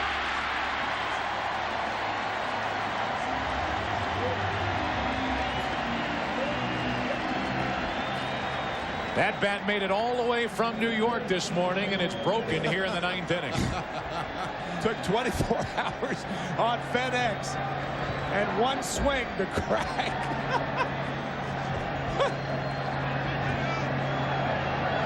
A lot of people think all bats are the same, but see those knots in the barrel and that wide grain right there? That means that bat has thunder. The one on top is a pitcher's bat. See the fine grain, the real fine? That means it's no good. Fielder grounds one through the right side for a 2-out hit here in the 9th inning. So Cecil not trying to do too much against Wohlers, just poked it through the right side, and a 2-out hit keeps the inning alive for Charlie Hayes. Well, many hitters have the misconception that to hit a guy that's throwing hard, you have to swing hard. That's exactly the opposite of the approach you should have. Just put a good quick swing on it, let the pitcher supply the power. There's a difference between quick and hard. 2 out. Charlie Hayes, the base hit to left field. And it's 2 on with 2 out here in the 9th inning for New York. And Hayes has been on base 4 times tonight with 3 hits and a walk.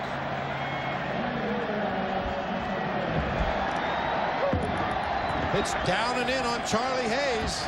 You can see him open up that front foot to try to clear the hips out of the way to get the bat head to that fastball. He clears the hips out of the way, and he clears the way for Darryl Strawberry. 2 on, 2 out. And Eddie Perez will walk out and talk to Wohlers. 57,000 people plus here at Fulton County Stadium. And I wonder how many people in New York City right now are on the edge of their seats or stools or couches. Strawberry, 2 out of 9 in the World Series, a hit tonight. Facing Wohlers. 2 on, 2 out. Tie game, 9th inning.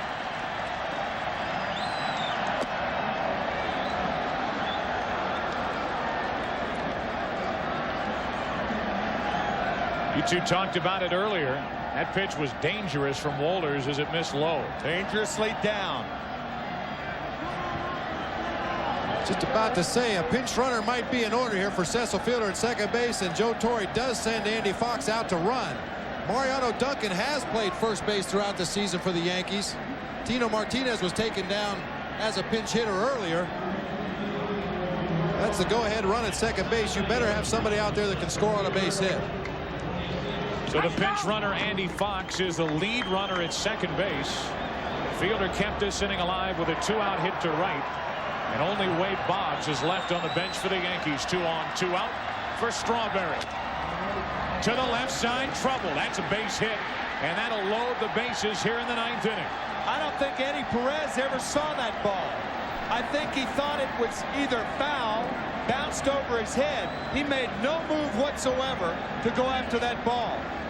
Not to say now that he would have made a play on it, but watch his reaction.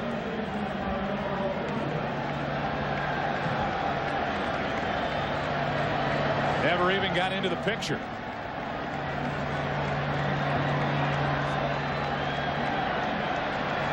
I really don't understand why Eddie, I mean, there wasn't a man on third. You lose nothing by trying to make that play. It loads the bases with 2 out for Mariano Duncan. 6-6 here in the 9th. Way late, strike 1. Duncan hitless tonight and only 1 hit in the World Series.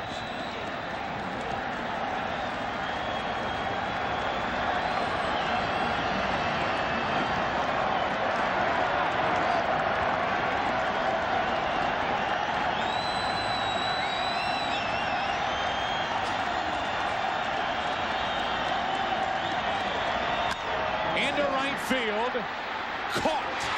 Jermaine Dye, the catch to preserve the tie. Hard hit right at Dye. And the Yankees leave the bases loaded. Top of the order coming up for Atlanta. Bottom of the 9th inning in game 4. Tied at 6. Fans is looking for a bottom of the ninth inning rally, a 6-6 game. Andy Fox stays in the game, takes over at third base, shifting Charlie Hayes across the infield to first. And in the bottom of the ninth inning, facing Mariano Rivera, it'll be the top of the Atlanta lineup: Grissom, Lemke, and Jones. Chipper Jones.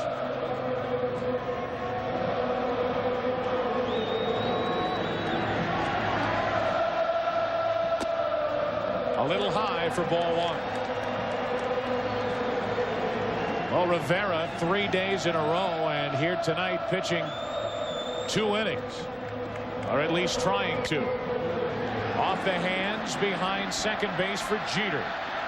1 up, 1 down, and Grissom 1 out of 5.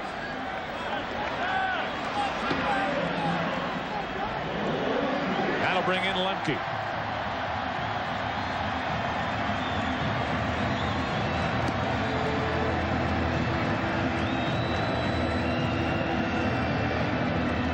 Hitless tonight, but 5 out of 16 in this series. And a reminder that this is a guy who can turn around anything above the waist, as he did last night against Rivera. Has 1 postseason home run in his 60 games at second base, and he hit it in the NLCS at St. Louis. It took him 195 postseason at bats to hit that home run.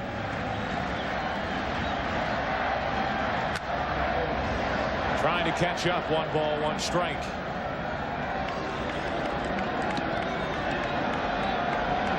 If this game goes to the 10th, the Yankees would have Leyritz to lead it off. Then a pinch hitter. They have only Boggs left, and then Raines. Strike 2. Bobby Cox a little better fortified on the bench with Klesko, Mordecai, and Arrow. And in the bullpen, Joe Torre left with only 2 down there. Up the middle, a 1-out base hit. And the winning run is on here in the 9th inning.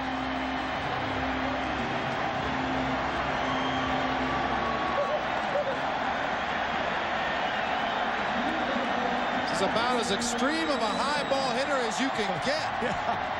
Lemke goes up around his shoulders and takes the fastball right back up over the pitcher's mound. It's a go-ahead run on base with an out. You know what Bobby Cox likes to do when there is a chaotic environment? He likes to put the runner in motion.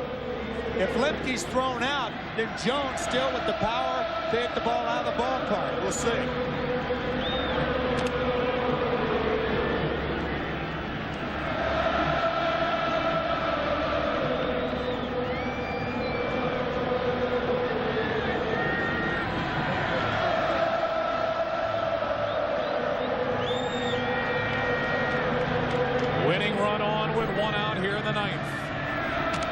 Rivera keeping an eye on Lemke, who stole only 5 bases in the regular season, none so far in the postseason.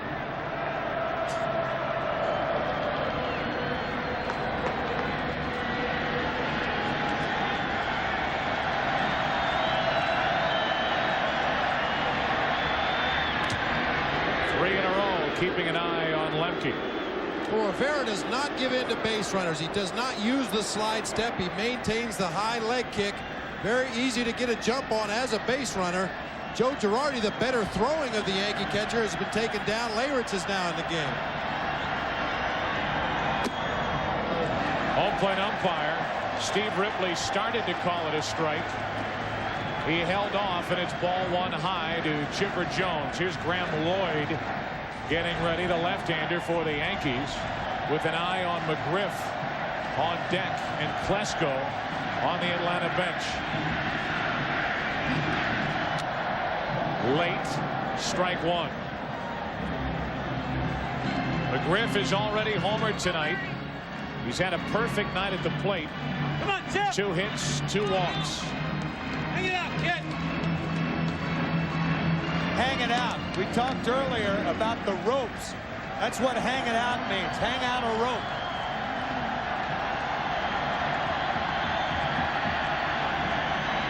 1 on, 1 out, 1-1 the count on Jones.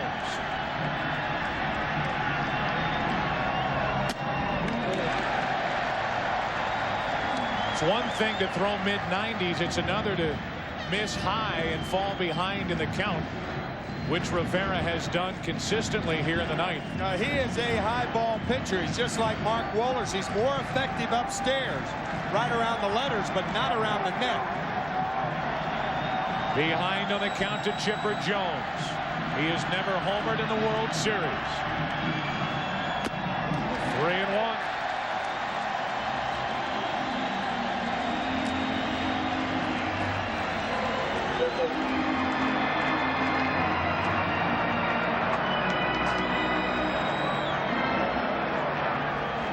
Rivera pitched around a leadoff single in the 8th, trying to pitch around a 1-out single here in the 9th.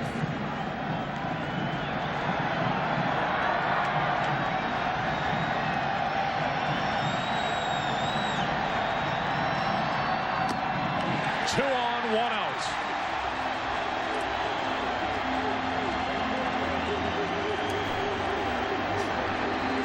Maybe seeing some signs of fatigue from Mariano Rivera, consistently getting the ball up high out of the strike zone. Usually what happens is the lower part of the body weakens, and that makes a pitcher go up in the strike zone. It's not arm fatigue, it's that lower part, that driving mechanism, and Joe Torre knows that, and Lloyd probably will be the pitcher. With not only McGriff coming up, but Klesko in the on-deck circle to pinch hit for Wohlers. Joe Torre goes back to the bullpen. Got all he could out of Rivera. Now hands it over to Graham Lloyd. Yankees did not fare well early with the Yankees. Controversy swirling around his trade.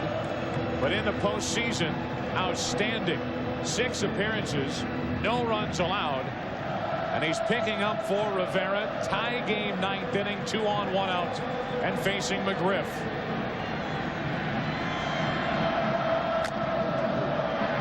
That's foul for strike 1. Well, we talk about Rivera 3 days in a row. 3 days in a row now for Graham Lloyd. The first Australian ever to play in a World Series. A man from down under who throws over the top. Don't forget tomorrow night at 8 o'clock Eastern, Game 5. John Smoltz and Andy Pettitte. Yankees trying to even this series. Braves trying to go up 3 games to 1. 2 on, 1 out. 1-1 on McGriff.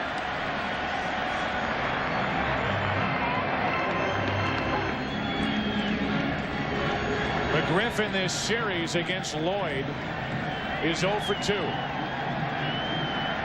with a strikeout and a pop-up. 2-1. Derek Jeter at shortstop playing very close behind Mark Lemke, trying to make sure he doesn't get too much of a jump out there at second base. Hopefully give his outfielders a chance to make a throw to the plate on a base hit. Jeter will try to start it. 6-4-3. We're going to extra innings here in Game 4. Lloyd comes in, gets McGriff. Beautifully turned by Jeter and Duncan through 9. The Braves and Yankees tied at 6. A double play in a tight spot. Both Jeter and Duncan outstanding. Now Leyritz swings right through the first pitch from Steve Avery. Tough turn for Mariano Duncan because he was playing Fred McGriff to pull well over in the hole. Avery had a 1996 season. It was a lost year. Injured the second half of the season.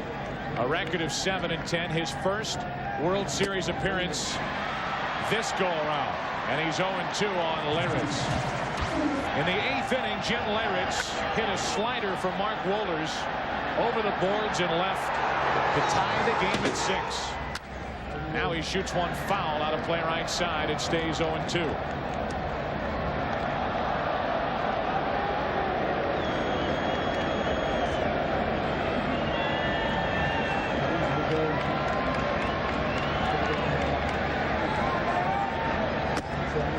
1-2.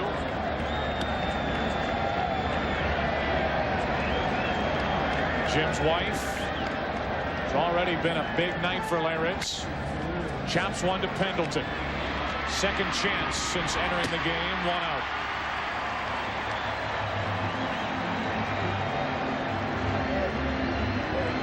So Bobby Cox using Steve Avery here in the 10th inning. Was in the World Series in '91 with Atlanta. No record in 2 starts. 92 with Atlanta was 0-1. Last year against Cleveland 1-0 in 1 start. 6 innings, 1 run on 3 hits. Well, somewhat of a delay here as Graham Lloyd was not in the on-deck circle. Tim Raines had come out into the on-deck circle, although the pitcher spot was due next. A little maneuvering by Joe Torre. They may have been considering using one of their other pitchers to pinch hit and then bring John Wetland into the game. Absolutely. A guy like David Cohn, who's had National League experience, to bunt in case Leyritz got on. So it's Graham Lloyd at the plate. Looks like he's about 7'8" standing there at home plate. Make him take a strike. Big swing on a high pitch. Pretty good cut. 1-1. So much for that. That's a pretty good cut. It's a real good cut. And what this does, it allows Joe Torre to leave Graham Lloyd in the game to face the first spot next inning, which was the pitcher spot. Probably would have been Ryan Klesko. Probably be Mike Mordecai with Lloyd in there. But remember, the Yankees only have one other pitcher in the bullpen, and that's John Wetland. To the shortstop, Chipper Jones. His first chance of the night at short. 2 out.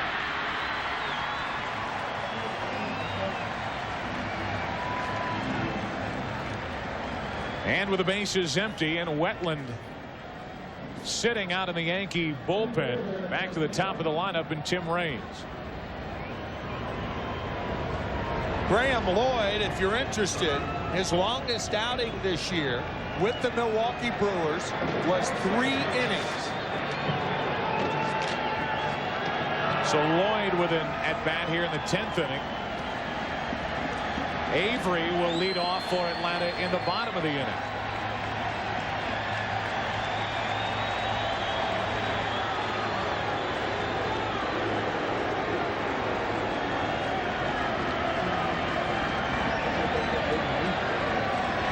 Two out, nobody on for Raines. Hitless tonight. He's 0 for 5.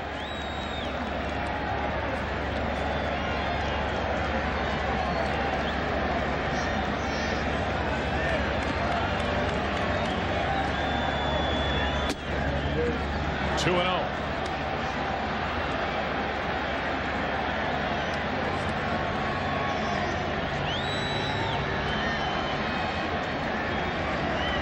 Avery making his first appearance of this World Series. Has retired the first 2, but he's 3-0 on Raines. Avery has not thrown those last 3 pitches. He threw the ball hard to both Leyritz and Graham Lloyd, but those last 3 pitches were flat fastballs. No pop at the end.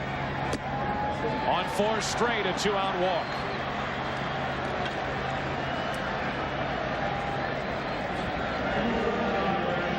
I think it becomes, as we look at the 4 straight balls to Tim Raines, these are flat fastballs. Nothing there. No pop. But I think it becomes imperative for Tim Raines to run early in the count to give Derek Jeter a chance to take a pitch or 2 and then try to drive him in. It's a stolen base sacrifice in effect. First pitch hacking, strike 1. So much for that theory. Raines is 0 for 1 in the stolen base department in this series. Jose Cardinal, the first base coach, was an outstanding base runner, and he just went over and talked to Raines. Could be about running in this situation. A 2-out walk. And now 2 quick strikes on Jeter.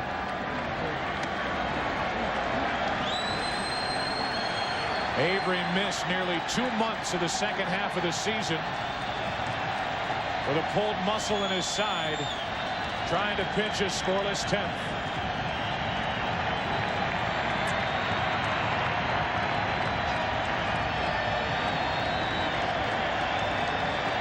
Rains on with 2 out, and he draws a throw. Avery has that move to first base as well as that snap throw where he steps off the rubber and snaps it over to first base. A very quick move. There was a time in his career that base runners really took advantage of him, but he's a much improved at holding runners.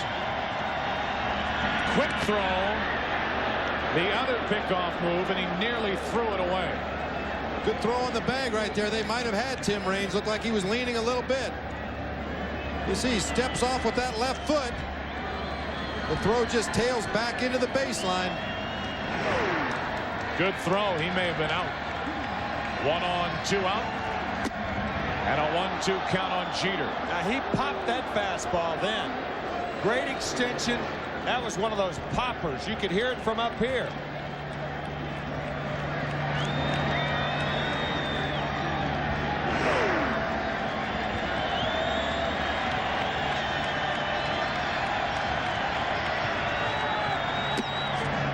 Way outside, 2-2. A 6-run deficit overcome by the Yankees in this game is the biggest series deficit overcome in 40 years. Since 1956, Game 2 when the Yankees led the Dodgers 6-0. The Dodgers scored 6 in the bottom of the 2nd inning to tie it and went on to win 13-8. The Yankees, however, won that series 4-3. It was 6-0 Atlanta until the top of the 6th inning. Then 6-3. Then 6-6 after a 3-run home run from Leyritz off Wohlers. To the left side, going to be a tough play. Forget it. Base hit, a walk and a hit, and it's 2 on with 2 out here in the 10th inning for the Yankees.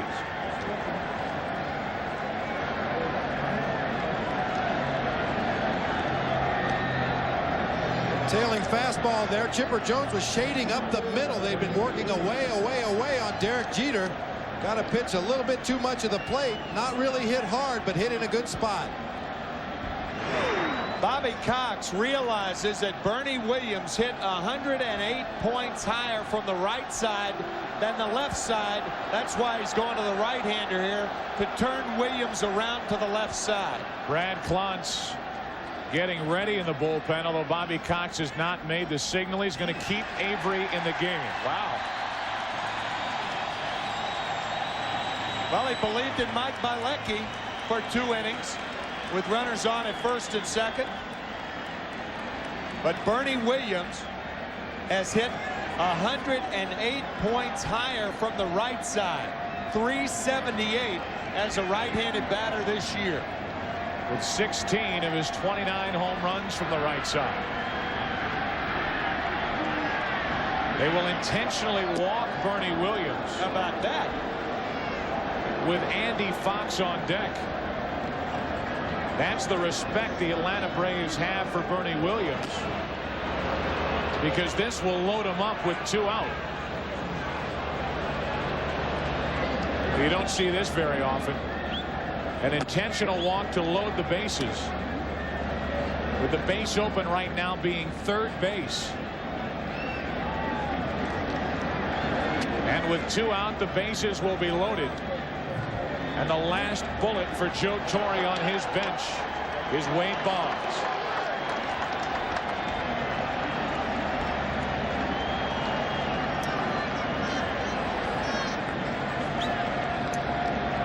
So Joe Torre lifts Andy Fox here in the 10th inning. And with the bases loaded 2 out in a 6-6 game 10th inning, he'll go to Wade Boggs.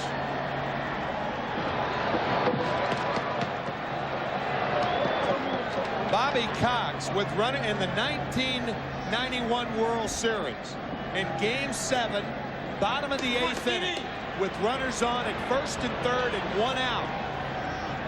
Bobby Cox intentionally walked Kirby Puckett and brought in Mike Stanton to pitch to Ken Hrbek. Hrbek lined into a double play. The Twins eventually won that game in the 10th inning. But that shows you the courage of Bobby Cox in situations like this. Boggs has not had a good postseason, particularly. An 0 for 22 stretch in there. However, you saw the numbers, 3 out of 8 in his 2 World Series starts here in 1996. Bases loaded, 2 out. Ball 1 from Avery. Boggs with a great eye at the plate. He's going to make Avery throw that ball over the strike zone. He's liable to take a couple of strikes. That's the kind of guy Boggs is. Here's strike 1.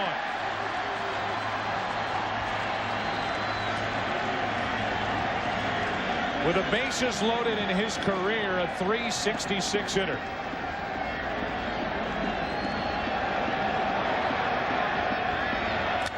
Strike 2.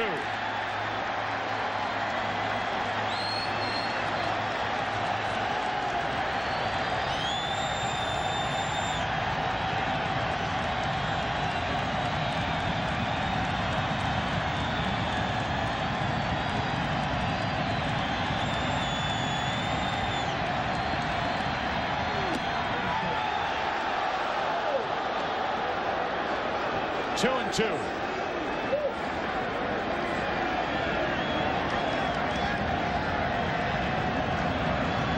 The Yankees loaded the bases in the 9th inning, couldn't score.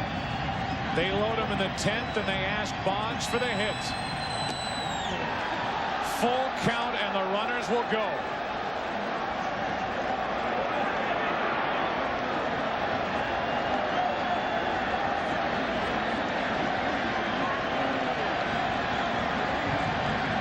Three-two pitch. The Yankees take the lead.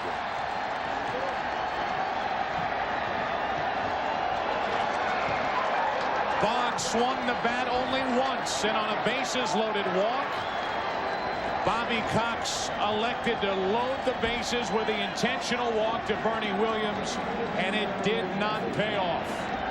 With the bases loaded, a good batting eye is as good as a good batting stroke. Wade Boggs throughout his career has been known as a man that can use that strike zone, won't chase bad pitches, forces the walk from Avery.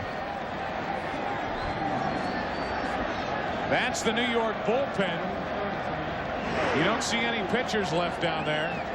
Those are coaches down there slapping high five. Only pitchers on the bullpen mound, and that's John Wetland.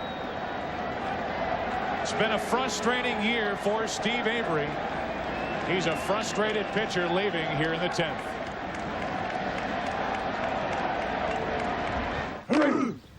Hey, Jimmy, how's the leg?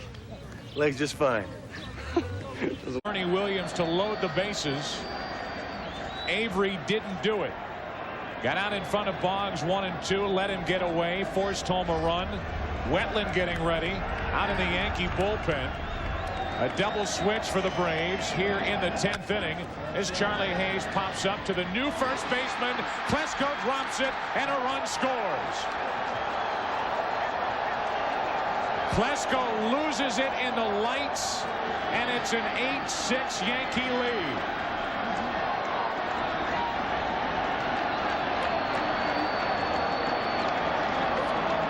Not only did Klesko lose the ball in the lights, Brad Klontz was a spectator on this play, standing on the mound and watching. Nobody to cover first base. Lemke recovered, possibly in time to get Hayes at first. Maybe. That brings home another run. It's 8-6 New York, and now Strawberry. Strike 1. Klesko just came into the game to take over for McGriff. Came up as a first baseman. He'll lead off in the bottom of this 10th inning. Bases still loaded, 2 out. 2 runs home, and 1-1 on Strawberry. And if you read the lips of bullpen coach Tony Cloninger, he said to John Wetland that Lloyd will work to the first hitter, and that's Ryan Klesko. And that's what he's doing now to the bullpen catcher, saying Wetland's going to come in with 1 out or with 1 on. Now 2-1 on Strawberry.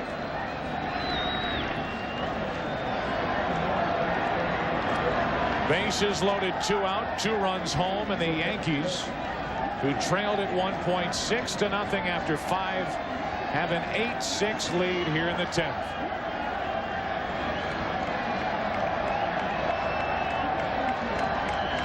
The 2-1 to Strawberry. Big swing, strike 2.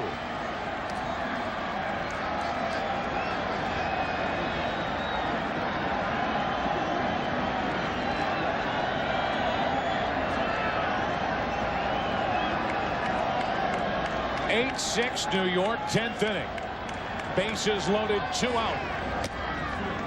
Just missed, and a full count on Strawberry, and again the runners will go. Williams, the runner at third. Boggs, the runner at second. Charlie Hayes is on at first.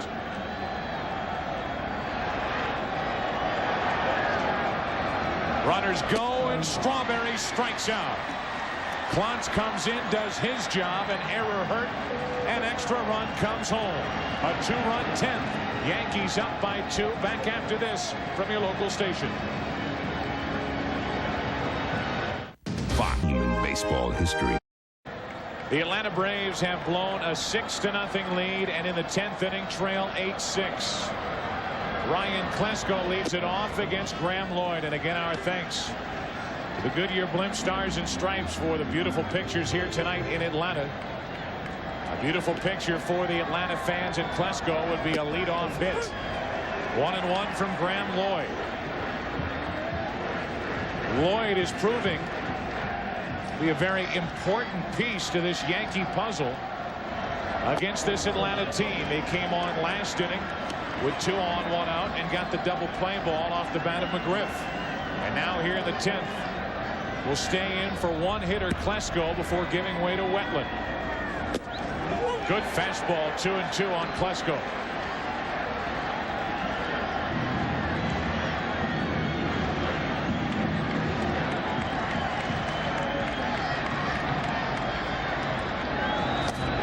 One away.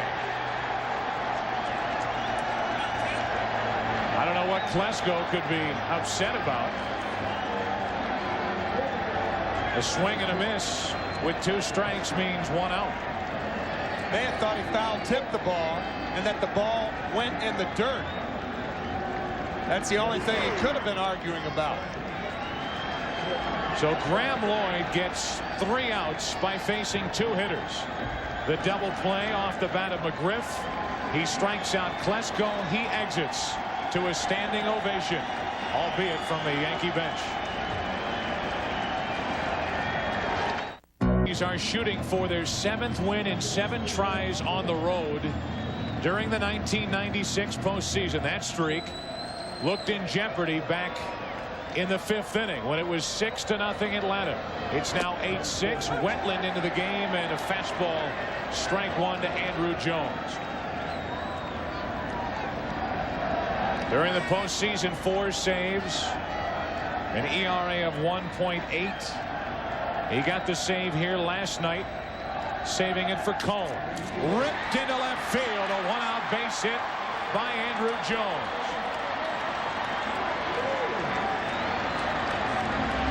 That's his 3rd hit and a 4th time he's been on base tonight. Braves only have 9 hits. Andrew Jones has 3 of them.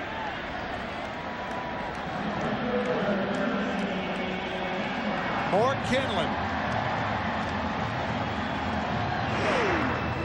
Talked about Andrew Jones in the first game breaking a bat, trading it for a hit.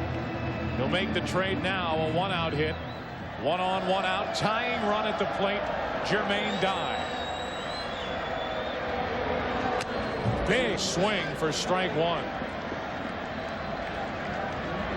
Well, you really have to be impressed with these Atlanta rookies, Andrew Jones and Jermaine Dye. They've got an idea, and they go up there. They do not get intimidated. Yeah, those 2 guys and Derek Jeter of the Yankees. Forget how young these guys are. 1 on, 1 out. The 0-1 from Wetland, 1-1. Dye hit a home run in the 2nd game of the division series in LA on a high breaking ball. 1 on, 1 out. That's down the right field line.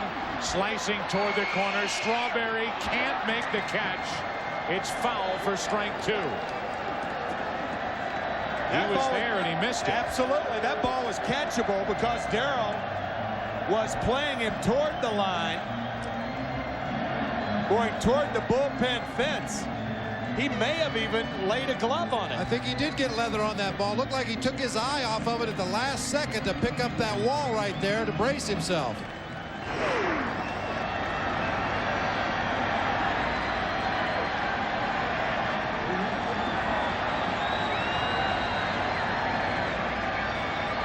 The 1-2 to Die, 2-2. No error on the play.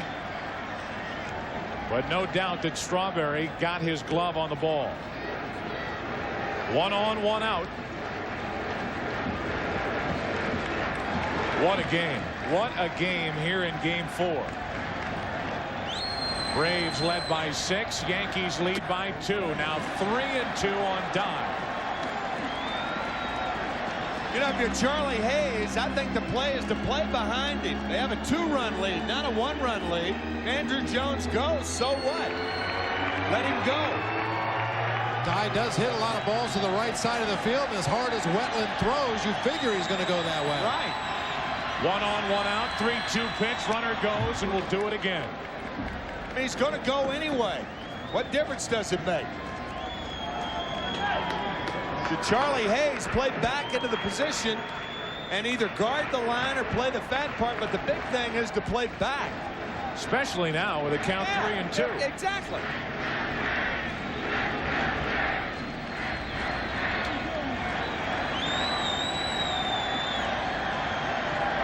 Three balls, 2 strikes on Jermaine Dye. Runner goes and Dye hits it into deep left field. Got under it. Raines is there. 2 out.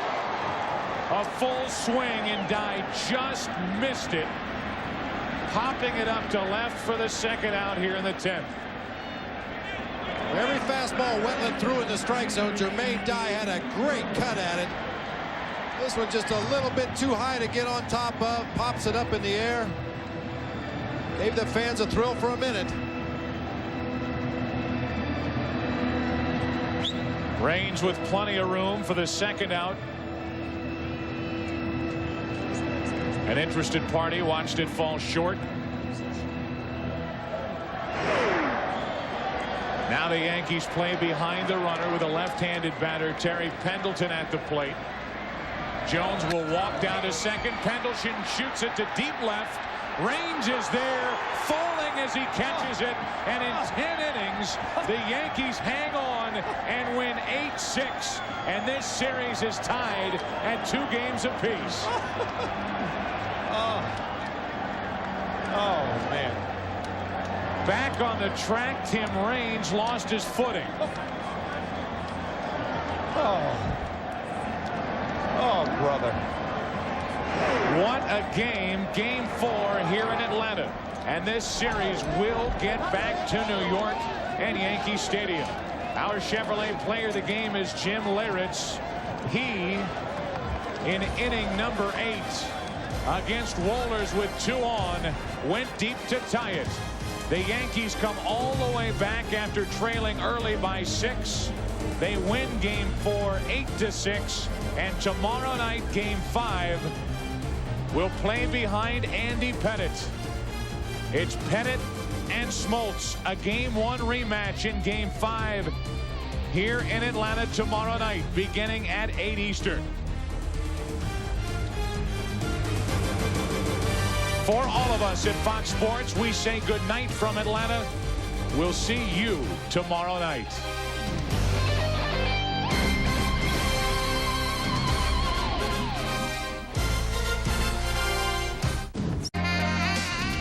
Hello, glad to have you with us on SportsCenter. Pleased to be beside Linda Cohn. I'm Reese Davis. Ahead on the program, the Cowboys looking to hook the big one when they go fishing in Miami. And speaking of Miami, could the Panthers continue to be perfect? But first, what a game. The pain before the glory. Yeah, the Yankees had gambled and lost with a gambler, but a chance to get even in the series with the Braves. After a Game 3 infusion of David Cone and Bernie Williams, the Yankees not only aren't dead yet, they're feeling much better, especially if they don't pay attention to Kenny Rogers' postseason stats. 0-2 ERA, nearly 11. Rogers even got a pep talk, some might say warning, from George Steinbrenner. The boss paid Rogers $20 million in the offseason, and he said he expected to see his money's worth. That man, Denny Nagel, facing Kenny Rogers. Denny Nagel trying to prove himself to the Braves starters and doing quite well, blowing away Tim Raines. Derek Jeter, sit on it, Potsy. Nagel retired the first 8 Yankees. The aforementioned Mr. Rogers, his first appearance since October 12th, and it showed. Top of the second, Fred McGriff bringing the wood. Solo job, deep heart of the yard, and just like that, it's 1-0 Braves. Rogers, no big deal. I know my mistake, but it seemed to unnerve him a bit. Javier Lopez walks on 5 pitches. Joe Torre out for a chat with his pitcher. Next batter, Andrew Jones. He too walks, runners on first and second. Activity in the Yankee pen. Brian Boehringer gets up. Bobby Cox, some strategy after Jermaine dive fly ball moved Lopez to third. Jeff Blauser lays down the squeeze bunt. Rogers pounces to field, runs in safely. Mariano Duncan did not cover first. Blauser safe. 2-0 Braves. Denny Nagel, sacrifice bunt that brought up Marquise Grissom, and he ripped it right up the middle. Jones would come in to score. Grissom would take off for second. Blauser also scored. It's 4-0 Braves. And I don't think it's what the boss had in mind from Rogers. Rogers left in the third after giving up 5 runs. Top of the 6th, an adventure for Dye. Yankees were down 6-0. Derek Jeter, a little pop fly in foul territory. Jermaine misjudges it. Umpire got in his way. Didn't matter. He wouldn't have caught it anyway. Jeter would later single. After Bernie Williams walked, Big Daddy. This time, Jermaine got caught in between, and he lets it get by him, and it rolls to the wall. Jeter would score. Bernie Williams comes in to score. Yankees down 6-2. Next batter, Nagel just flat lost it. Charlie Hayes single to right. Dye handles it. Big Daddy scores. Yankees down 6-3. Still nobody out. Nagel's gone. Terrell Wade comes in. Nagel didn't get anybody out in the 6th, and Wade promptly walks Darryl Strawberry. Tying run at the plate, nobody out. Mike Bielecki out of the Braves pen. First batter, Duncan, gone. 1 out. Next batter, Paul O'Neill, freeze frame, 2 out. Bielecki had a heater like you wouldn't believe. Blows away Tino Martinez, and Bielecki pumped. He gets out of the 6th. It was a major jam. Top of the 8th, Cox decides to leave Steve Avery in the pen, brings Mark Wohlers in the stead. Little nubber off the bat of Hayes. Braves going to let it roll foul, except it doesn't roll foul. Infield single. After a Darryl Strawberry single put runners on first and second, Mariano Duncan. A routine ground ball double play. Oh, Rafael Belliard, normally sure-handed, can only get 1 out. That has the tying run at the plate in the person of Jim Leyritz. Wohlers, a hanging breaking ball, and Leyritz makes no mistake. High, deep, and gone. A 3-run job, and we are tied. Wohlers didn't go with the heat, and Leyritz flat made him pay, and the Yankees were rejoicing. Leyritz always comes up big. You know what he did in Seattle, or against Seattle a year ago. Top of the 9th, Duncan with the bases loaded, 2 outs, line shot, Dye able to make the grab. Bobby Cox team still alive. We go to extra innings. Actually, we go to the bottom of the 9th, tied at 6. Graham Lloyd would come in out of the Yankee bullpen. Fred McGriff scorches one, but it's right at Jeter. 6, 4, 3. That gets the Yankees out of a Braves jam at the bottom of the 9th. Off to the top of the 10th, Bernie Williams at the plate. 2 out, 2 on. Cox and Steve Avery now in talk over strategy. They decide to walk Bernie, pitch instead to Andy Fox, except Torrey sends out Wade Boggs to hit for Fox with the bases loaded. And with a 3-2 count, Avery's fastball is upstairs, and the Yankees have the lead 7-6. The Brave fans, yes, didn't want to watch anymore. Top of the 10th, Ryan Klesko in a double switch in at first base, and Ryan just flat butchers the little pop off of Hayes' bat. Another run scores. Klesko still hasn't seen the ball. 8-6 Yankees. Bottom of the 10th, Cox's Braves had the tying run at the plate. 2 out. Terry Pendleton takes Wetland deep. Tim Raines stumbles. It wasn't pretty. It was effective. And Joe Torre and the Yankees rally from 6 runs down to win the longest World Series game in time ever. Leyritz said, oh, we had them right where we wanted them the whole time. 8-6 Yankees to final, 4 hours, 17 minutes, and well worth the wait for New York. Yankee bullpen worked 8 innings, gave up just 1 run on 4 hits, and Lloyd, who's just flat been untouchable, gets the win. What a trade by Bob Watson. He's allowed just 2 hits in 7 postseason games. Wetland finished up for the save. The Braves bullpen, on the other hand, really hurt them. Wohlers had gone 7 1/3 scoreless in the postseason. until he ran into Leyritz. Bobby Cox went to his closer in the 8th. Wohlers has gone 2 innings just 1 time this year. A questionable move to some, but not to the Braves manager. Why wouldn't you want to bring in Wohlers? He's perfectly rested. He's pitched once the entire series. He can go 2 easy and relief pitch tomorrow. He's done it 1,000,000 times last year, and he's been in the 8th inning many, many times this year. It's the only thing to do. I knew I had to get ready. I knew I had to swing hard, like I said, just in case I hit it. And fortunately, like I said, he did hang the slider. It wasn't anything different than I normally swing. And in that situation, like I said, I'm just getting ready for the fastball and trying to gear up, trying to hit that. He throws 100 miles an hour, so sometimes it's tough to catch up to. Was there anything you can say is the turning point of this game? I think one of them was the first hitter off Nagel in the 6th inning. Looping the ball to right field, and the umpire just stood there, and Guy couldn't get around him to catch the ball. That's out number 1. We had trouble getting on track in the series, obviously, and yesterday's game helped our confidence a great deal. But coming back six runs on anybody, much less the Atlanta Braves, is a tremendous lift for us. There's no question. We have a lot of confidence right now, and we know we're going back to New York. I'm not sure that's good news or bad news because we've been winning all our games on the road. Graham Lloyd was tremendous. Everything good that can be said should be said about him. He got his hair cut, and it's made a new great pitcher out of him, a new pitcher out of him, see? Yeah, how many times have you seen it? A pitcher gets his hair cut, mechanical flaws immediately gone. Get the Yankees down, and they've got you right where they want you. And 6 of their 9 postseason wins, Torrey's crew has come from behind. And look at their work in Atlanta from the 7th inning on. 8 runs in the last 2 games. Yankees hitting just .215 overall in the series. But boy, in their 2 wins, the average skyrockets in their last 3 at-bats.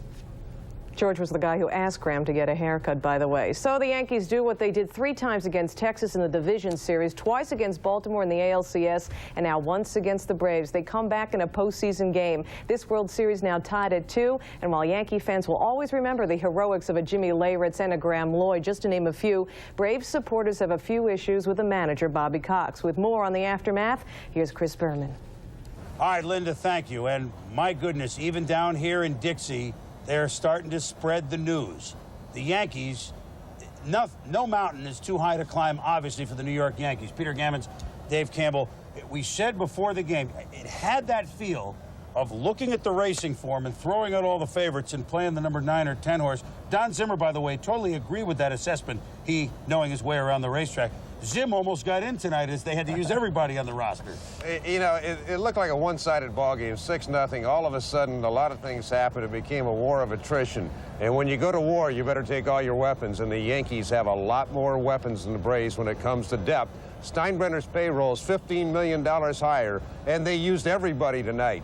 I mean, he used all 6 guys out of the bullpen, all 7 guys off the bench. On the other side of the coin, Bobby Cox seems very reluctant to use guys like McMichael and Klontz and Avery and Wade and Pendleton and Polonia and Joe Aralt. It's a 25-man roster versus an 18 right now. Braves fans and the Braves officials may not like that, but it's quite a fact. Well, typical of this. It was in the 6th inning when they got back to 6-3. They had 2 on, nobody out. And Joe Torre was able to go out there and load the big guns, the old loaded gun theory. He came out with Paul O'Neill. He came out with Tino Martinez. Now, it happened that Mike Bielecki, our favorite story, came and blew them away, struck out the side, got through the 7th inning, but he still had guys like Wade Boggs to hit with the game on the line later. Incredible. Mike Bielecki and Graham Lloyd, really the pitching stars of the night in a game that's 8-6. Peter, you called it. I'm going to give you credit. A Carbo-esque home run by Jim Frito Leyritz in the 8th inning to tie it fittingly at 6-6, although he didn't hit the weak foul before that. But Jim Leyritz, the guy that tied the game in the 8th with our Carl Ravitch. Ravi? Hi, Boomer. Thanks very much. With Jim Leyritz. Well, go through the 10th inning first and your hit. Well, it was one situation where he threw me 2 fastballs, and I think he thought I was on him a little bit, and he decided to throw me a slider. He had thrown 2 earlier in the count and kind of left him up. And I wasn't guessing slider. I was guessing fastball all the way, and he hung the slider, and fortunately I got enough of it to hit it out. Did you know right away? Not really. I wasn't sure. I knew I hit it pretty good, but I didn't think it was, wasn't sure. I've never played here before, so I'm not really in the cold weather, the ball's not carrying quite as well as it usually does here.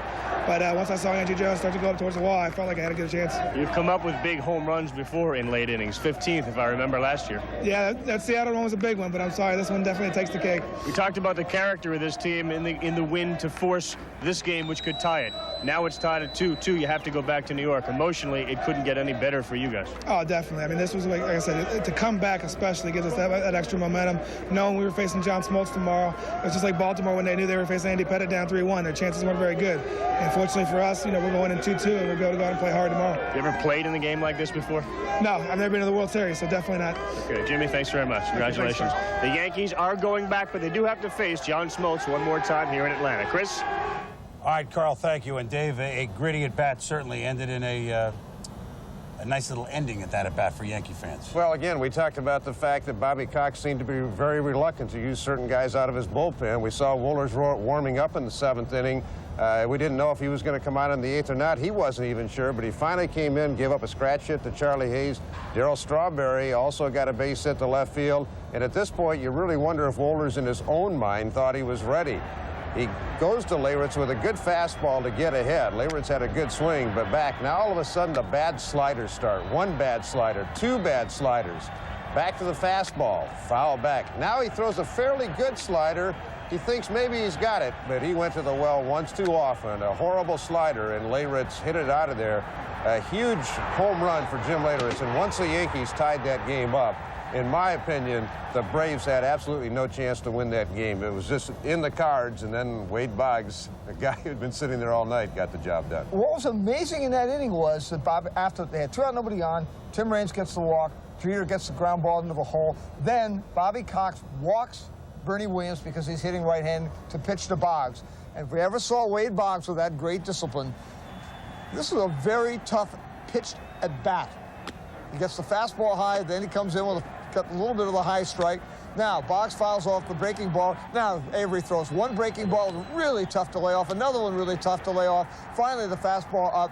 We always used to say that when he gets to 2 strikes, Wade Boggs looks like a guy sorting through the mail for a check. We saw it again tonight. And all that in the 10th inning. Remember, 2 out, nobody on when all that started with the 3 walks, one of them intentional. This amazing number. Of course, the history of the New York Yankees, which is like the history of baseball, I mean, let's face it, until that Texas Game 4, they'd never come from behind 4 runs to win a postseason game. Now, of course, they've come from behind 6 runs to win a postseason game here in Atlanta for Game 4. What's the common thread outside that it's both 1996? Kenny Rogers started both of those games. I don't know what that means, but it means that they're money when Rogers is on the mound to start the game and they get to come from behind. We got plenty more to analyze. That's how zany this was. We got plenty to dissect. We return here to Atlanta later, but now let's kick it back to Linda Cohn. With the tallest and the winning pitcher from Game 4, Graham Lloyd. I assume in Milwaukee, you never faced a situation like you did in this game, did you? No, it's a totally different situation here. It's amazing. It's the World Series, and we're down to a 6-all game right there, and it's just an amazing feeling. How cool are you out there? Is that the Australian thing? Be really cool in a pressure situation?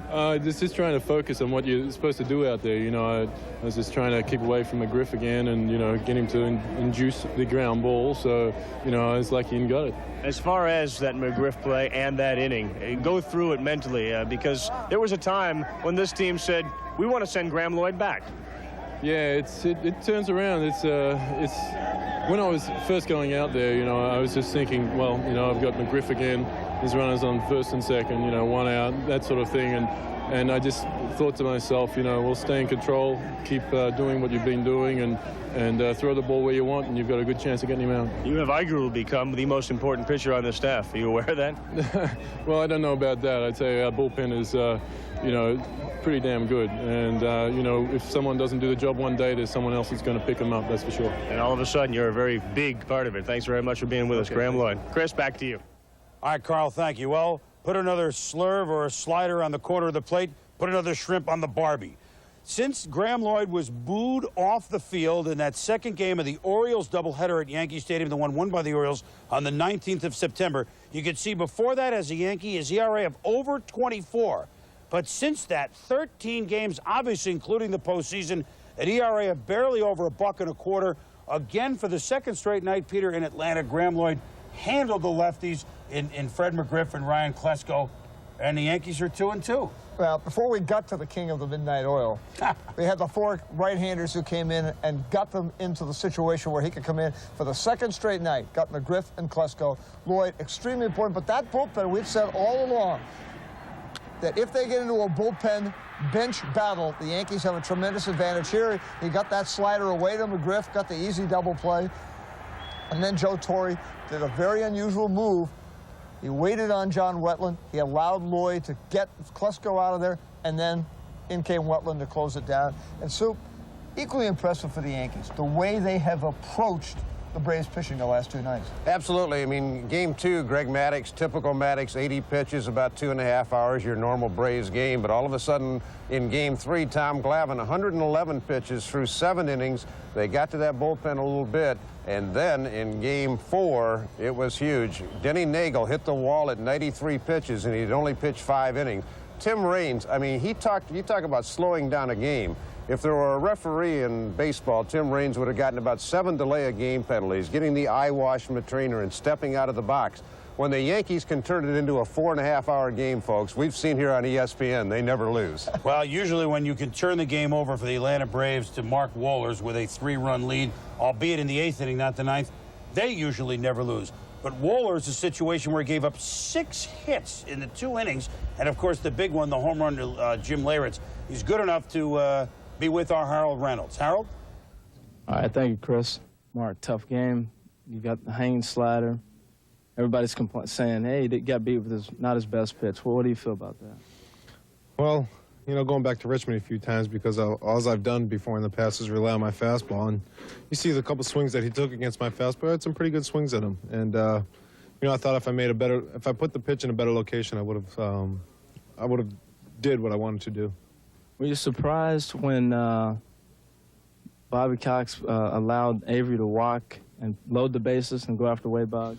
Not when you see the type of numbers that Bernie has from the right side. You know, it really doesn't surprise me one bit. He's come through a lot from them in the postseason, and, you know, there's a couple guys on that club, probably more guys than other clubs that you don't want to beat you, but certainly Bernie from the right side is one of them.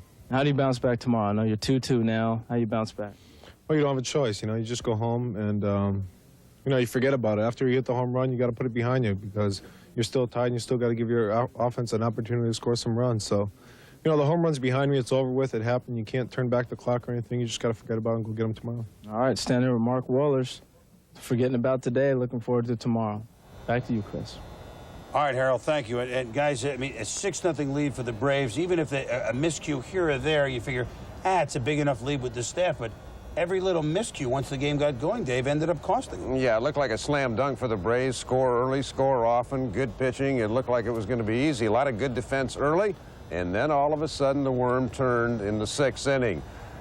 A couple of guys on. Cecil Fielder hits the ball to right field. Jermaine Dye maybe thinking about shoestring. All of a sudden, whoops, Jeter's going to score. Bernie Williams is going to come around to score. First defensive lapse by the Braves. But then in the 8th, first 2 guys get on. All of a sudden, Mariano Duncan, double play ball to Belliard. Can't come up with it. Gets 1, but that still allows Leyritz to bat with 2 on. And then coup de grace in the 10th. Klesko on for defense, loses it in the lights. 1 extra run, insurance run for the New York Yankees in the 10th inning. You know, this was a game like we haven't seen in a long time. It had more plot twists than a John le Carre novel. Heroes, villains. Heroes certainly for the Yankees tonight, Peter. Well, absolutely. We're talking about heroes and villains. What about Bob Watson in 1 year? Now Graham Lloyd is a hero. And Charlie Hayes, another one of his very underrated acquisitions. Hayes has done a terrific job, but really, he got 3 hits tonight. He got a walk. But very interesting was the way he followed Cecil Fielder's lead and was taking the Braves pitchers the other way. We've seen a big turnaround in this series in the way that approach, and Charlie was very important tonight. Hey, Charlie, how about that excuse me, little bunt that not even Lenny Randall could blow foul, for those that remember that. He was on base 5 or 6 times. How about this one? You talk about road warriors. We know the 7 for 7. Yankees against Cleveland, Baltimore, and Atlanta on the road this year. 17-0. Wow. We look ahead to Game 5 when we continue from Atlanta, but SportsCenter rolls on. And when SportsCenter rolls on, we're talking pucks. The great one, Wayne Gretzky, leads the Rangers against the Caps. And, there's that little NFL matter between the Cowboys going up against their ex-coach, Jimmy Johnson.